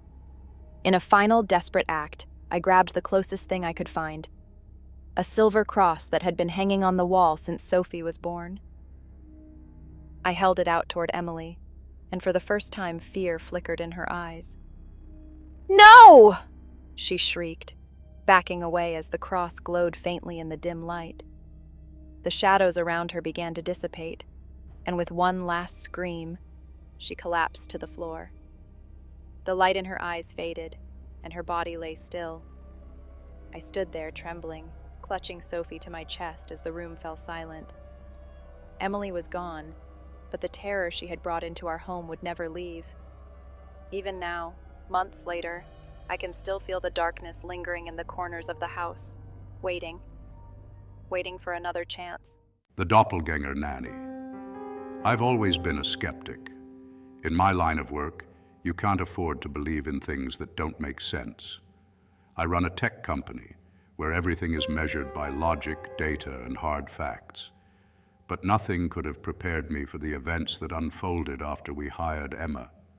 My wife, Claire, and I needed help with the kids, Sophia, who's 6, and Ben, who's 4. So when Emma came into our lives, it felt like we'd hit the jackpot. Claire found her through an agency. Emma was everything we were looking for in a nanny: responsible, warm, and great with kids. She had this calming presence, the kind that made you feel like everything was going to be okay. It wasn't long before Sophia and Ben were attached to her, following her around the house, begging her to play games with them or read them stories. At first I was relieved. Claire and I both worked long hours, and Emma seemed like a godsend. She took over all the daily chaos, the meals, the bedtime routine, the school pickups, so Claire and I could finally breathe. We'd come home to a peaceful house, dinner ready, and the kids happy. It was perfect. But soon, things started to get weird. It began about 3 weeks after Emma moved in. One evening, I came home from work earlier than usual. The house was quiet, which was odd, but I figured maybe Emma had taken the kids to the park or something. As I walked into the kitchen, I heard voices, Emma's voice, soft and soothing, and the kids giggling. I turned the corner, and there she was, sitting on the floor with Sophia and Ben, playing with some toy cars. I smiled, feeling grateful once again for having her in our lives. But then, something strange happened. As I was about to join them, I glanced out the kitchen window and froze. Emma was outside, walking in the backyard, completely alone. My mind raced, trying to make sense of it. How could she be outside and inside at the same time?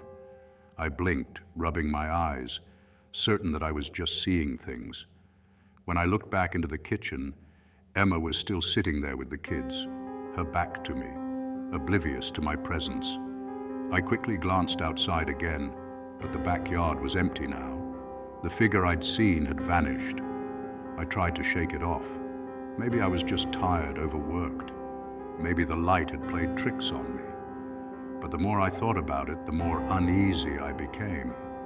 A few days later, Claire experienced something similar. She'd gone upstairs to check on Ben, who was playing in his room, and found Emma sitting with him, reading a book. Claire thanked her and went downstairs. But when she got to the kitchen, she found Emma standing at the sink, washing dishes. Claire told me about it that night. I could hear the confusion in her voice, the way she was trying to make sense of it. "I'm sure I saw her with Ben," Claire said, frowning. "But then she was downstairs.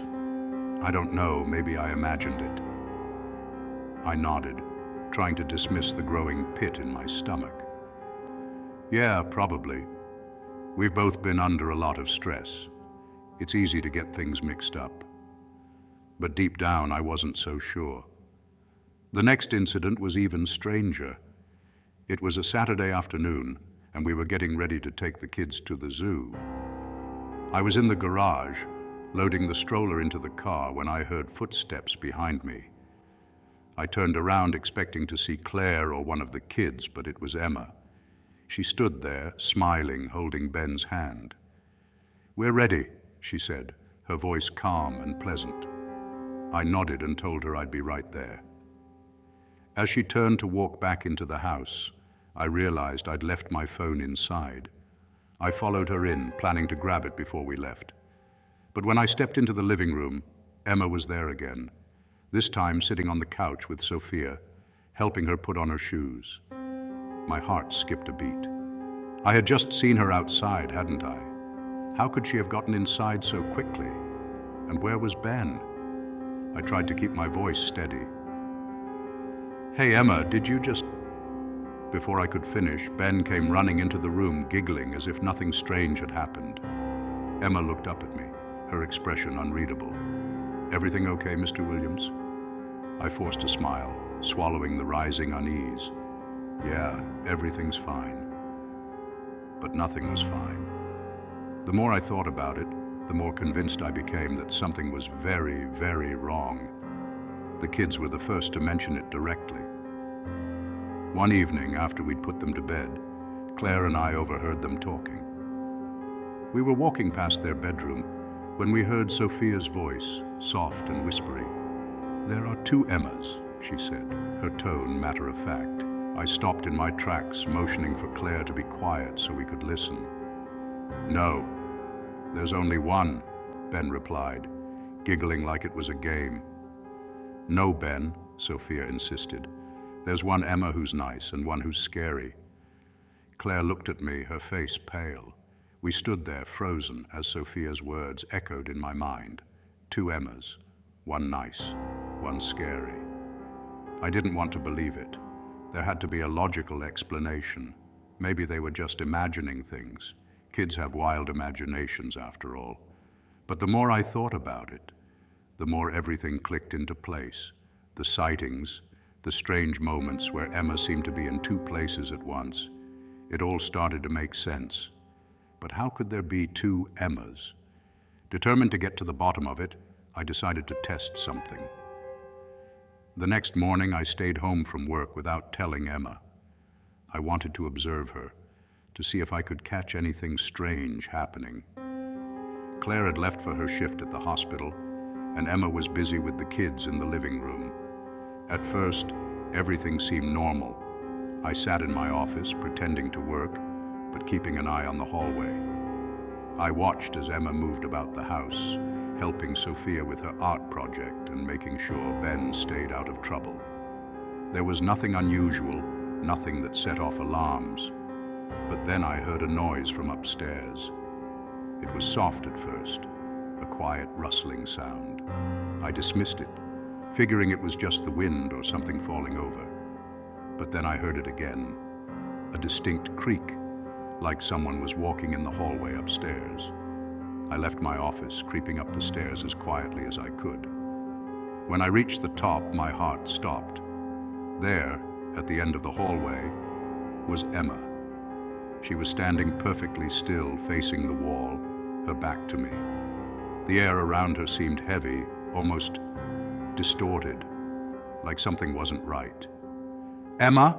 I called out, my voice barely a whisper. She didn't respond. She just stood there, motionless, her dark hair falling around her shoulders. I took a step closer, my heart racing. "Emma?"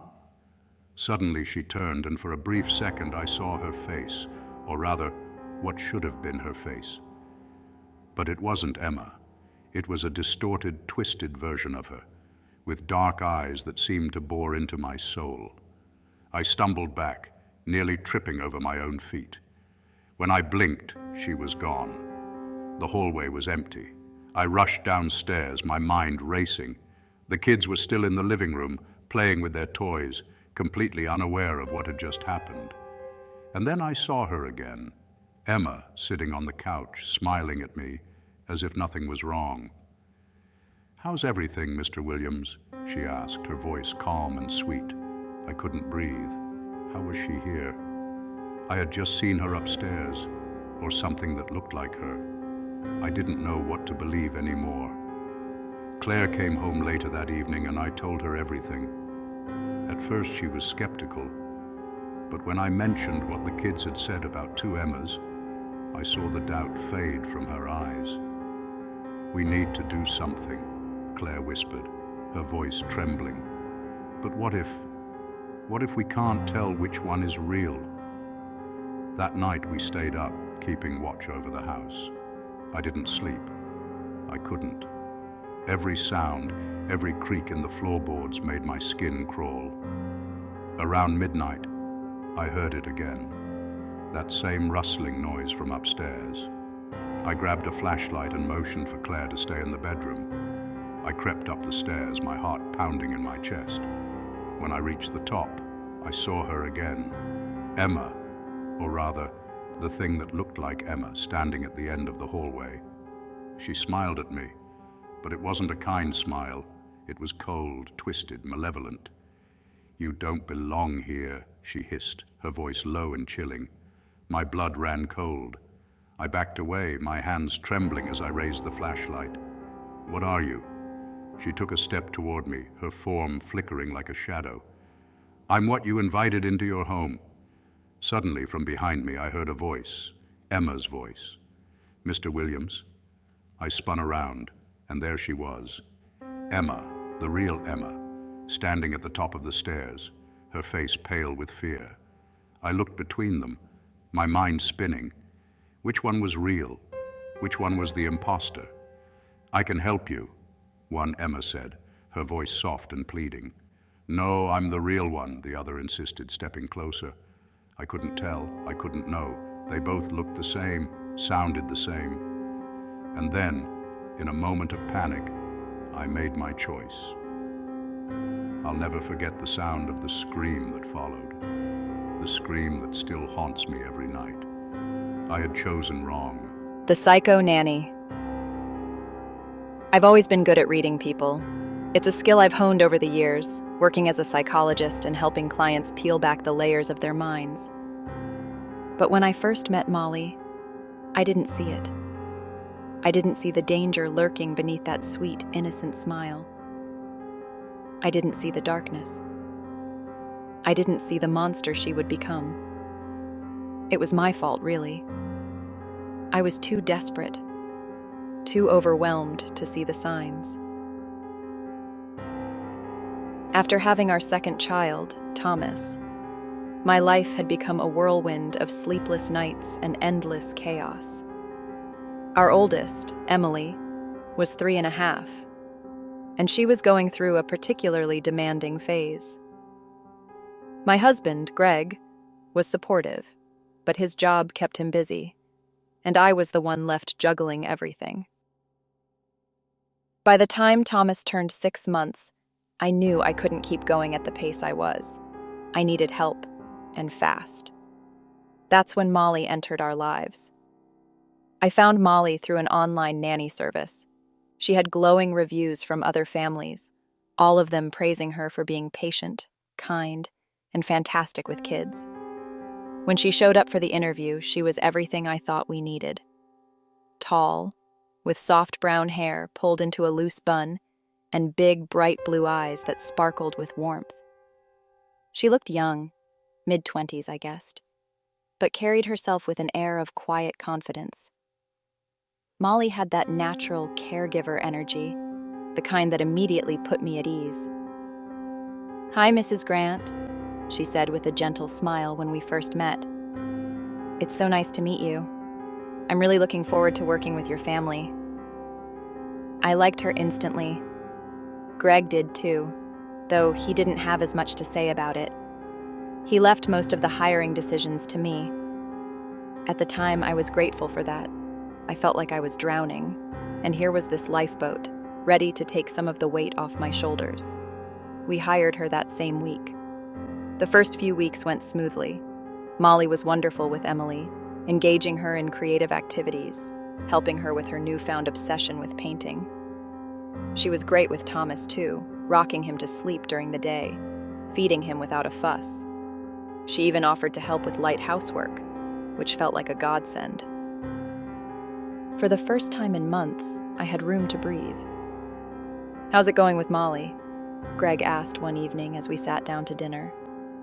He had just gotten home from work, his shirt sleeves rolled up, looking as tired as I felt.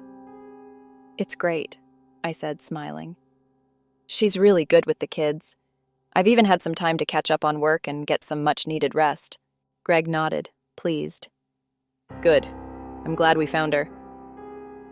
Looking back now, I realized that's when the first red flag appeared. I'd mentioned the kids to Molly in passing that evening, telling her how much Greg appreciated the work she was doing. Her response had been strange. "I'm happy to be here," she said softly, her voice calm. "I care about the kids like they're my own." I didn't think much of it at the time. I figured it was just a sign of her dedication. But there was something in the way she said it, something possessive, that made the hairs on the back of my neck stand up. I shrugged it off, convincing myself that I was overthinking things. But from that moment on, things started to change. Molly became more involved. Not just with the kids, but with me. At first it was little things, like asking how I was feeling or offering to stay late so I could go out with friends or Greg. It seemed thoughtful, but it also felt invasive. She started giving unsolicited parenting advice, suggesting changes to the routines I had spent years perfecting. "I noticed Emily has a bit of an attitude sometimes," she said one day, her tone gentle but firm. "Maybe it's because she doesn't get enough time outside. Children need more sunlight." I smiled politely, though it irritated me. Emily was going through a normal phase for her age, and I was handling it just fine. I didn't need Molly's input. It didn't stop there. Molly seemed to insert herself more into our lives. I'd find her standing in the hallway, watching me as I tried to calm Thomas after he'd woken up in the middle of the night. She'd quietly appear beside me while I made breakfast, offering to take over even though I was perfectly capable. It was subtle, but there was a strange intensity to her presence. One evening, Greg mentioned that he'd had a conversation with Molly while I was out running errands. "She told me she's really invested in the kids," he said, sounding pleased. "She said she feels like part of the family." Something about that bothered me. Part of the family? I'd never said anything about her being more than an employee, but Greg didn't seem to notice. He liked that she was so dedicated, and I didn't want to sound ungrateful by raising concerns. But the possessiveness in Molly's eyes was growing harder to ignore. Things took a darker turn when Molly started crossing boundaries. One morning, I was in the nursery, feeding Thomas, when I heard Molly's voice from the hallway. I couldn't make out what she was saying at first, but as I moved closer, I realized she was talking to Emily. It was the way she spoke that caught my attention. Firm, almost authoritative.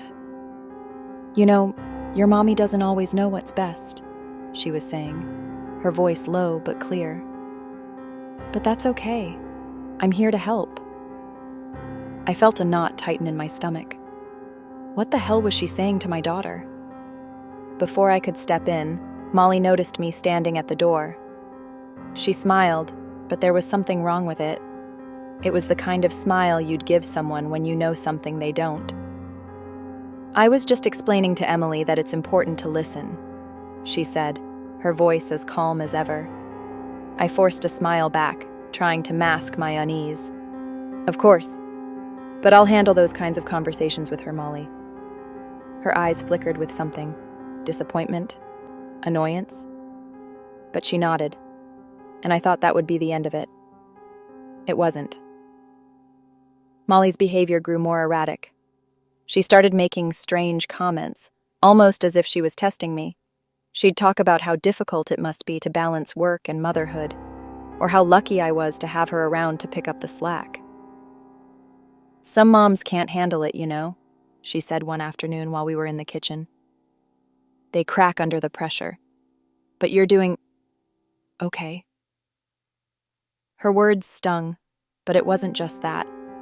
It was the way she said it, like she was waiting for me to fail, like she was waiting for the moment when I couldn't handle things anymore. And then there were the kids. Emily and Thomas had always been energetic and playful, but they started to change.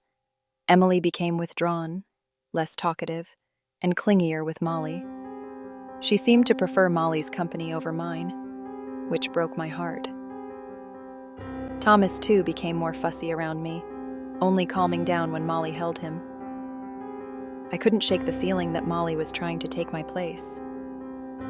One night, as I lay in bed next to Greg, staring at the ceiling, I whispered, "Do you think Molly's too involved?" Greg shifted beside me, half asleep. "What do you mean?" "I don't know," I said, my voice barely above a whisper. "It's like she thinks she's more than just the nanny." Greg was quiet for a moment before replying. "She's great with the kids. We're lucky to have her. Don't overthink it." I wanted to believe him.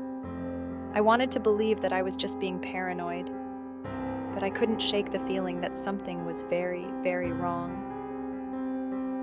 The breaking point came when I discovered Molly had been going through my personal things. It was a Saturday afternoon. Greg had taken Emily out for ice cream, and I was getting Thomas down for a nap. As I walked past the master bedroom, I noticed the door was slightly ajar, which was strange because I always kept it closed. Quietly, I pushed the door open, and there she was, Molly, standing by my dresser, rifling through my jewelry box. For a moment, I was too shocked to say anything. I stood frozen in the doorway, my heart pounding in my chest. "What the hell are you doing?" I finally demanded, my voice shaking with anger. Molly didn't even flinch. She turned to face me slowly, her expression unreadable. "I was just cleaning up," she said, her tone unnervingly calm. "Cleaning up?" I repeated, my voice rising. "That's my personal stuff. You have no right to go through my things." She smiled again, that same twisted smile that made my skin crawl. "I'm just trying to help, Mrs. Grant. You're so overwhelmed. I thought you could use some assistance." I didn't care about her explanation. I wanted her out. Now. "You need to leave," I said firmly, stepping forward. "You're fired. Get your things and go." But Molly didn't move. She stood there, staring at me, her eyes dark and cold. "You don't want to do that," she said quietly. "The kids need me. You need me." A chill ran down my spine. "What are you talking about?" Molly took a step closer, her eyes narrowing. "You're not a good mother, Mrs. Grant. You've been struggling for months. You're exhausted. You can't handle them." I backed away, my heart racing. "Get out! Now!" Molly's smile widened, and for a moment, I thought she was going to lunge at me. But instead, she turned and walked past me, heading for the door. As she left, she whispered, "You'll regret this." That night, I barely slept.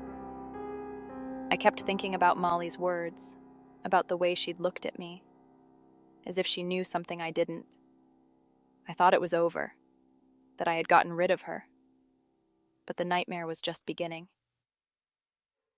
The next morning, I woke up to find a note on the kitchen counter. It was from Molly. "I'll always be with them. You can't keep me away." I panicked. I rushed to the kids' rooms, terrified that she had somehow come back, that she had taken them. But they were there, safe and sound, sleeping peacefully. But I couldn't shake the feeling that Molly was still watching, that she was waiting. And every night, when the house is quiet, I still hear her voice in the back of my mind. "You'll regret this." And I do.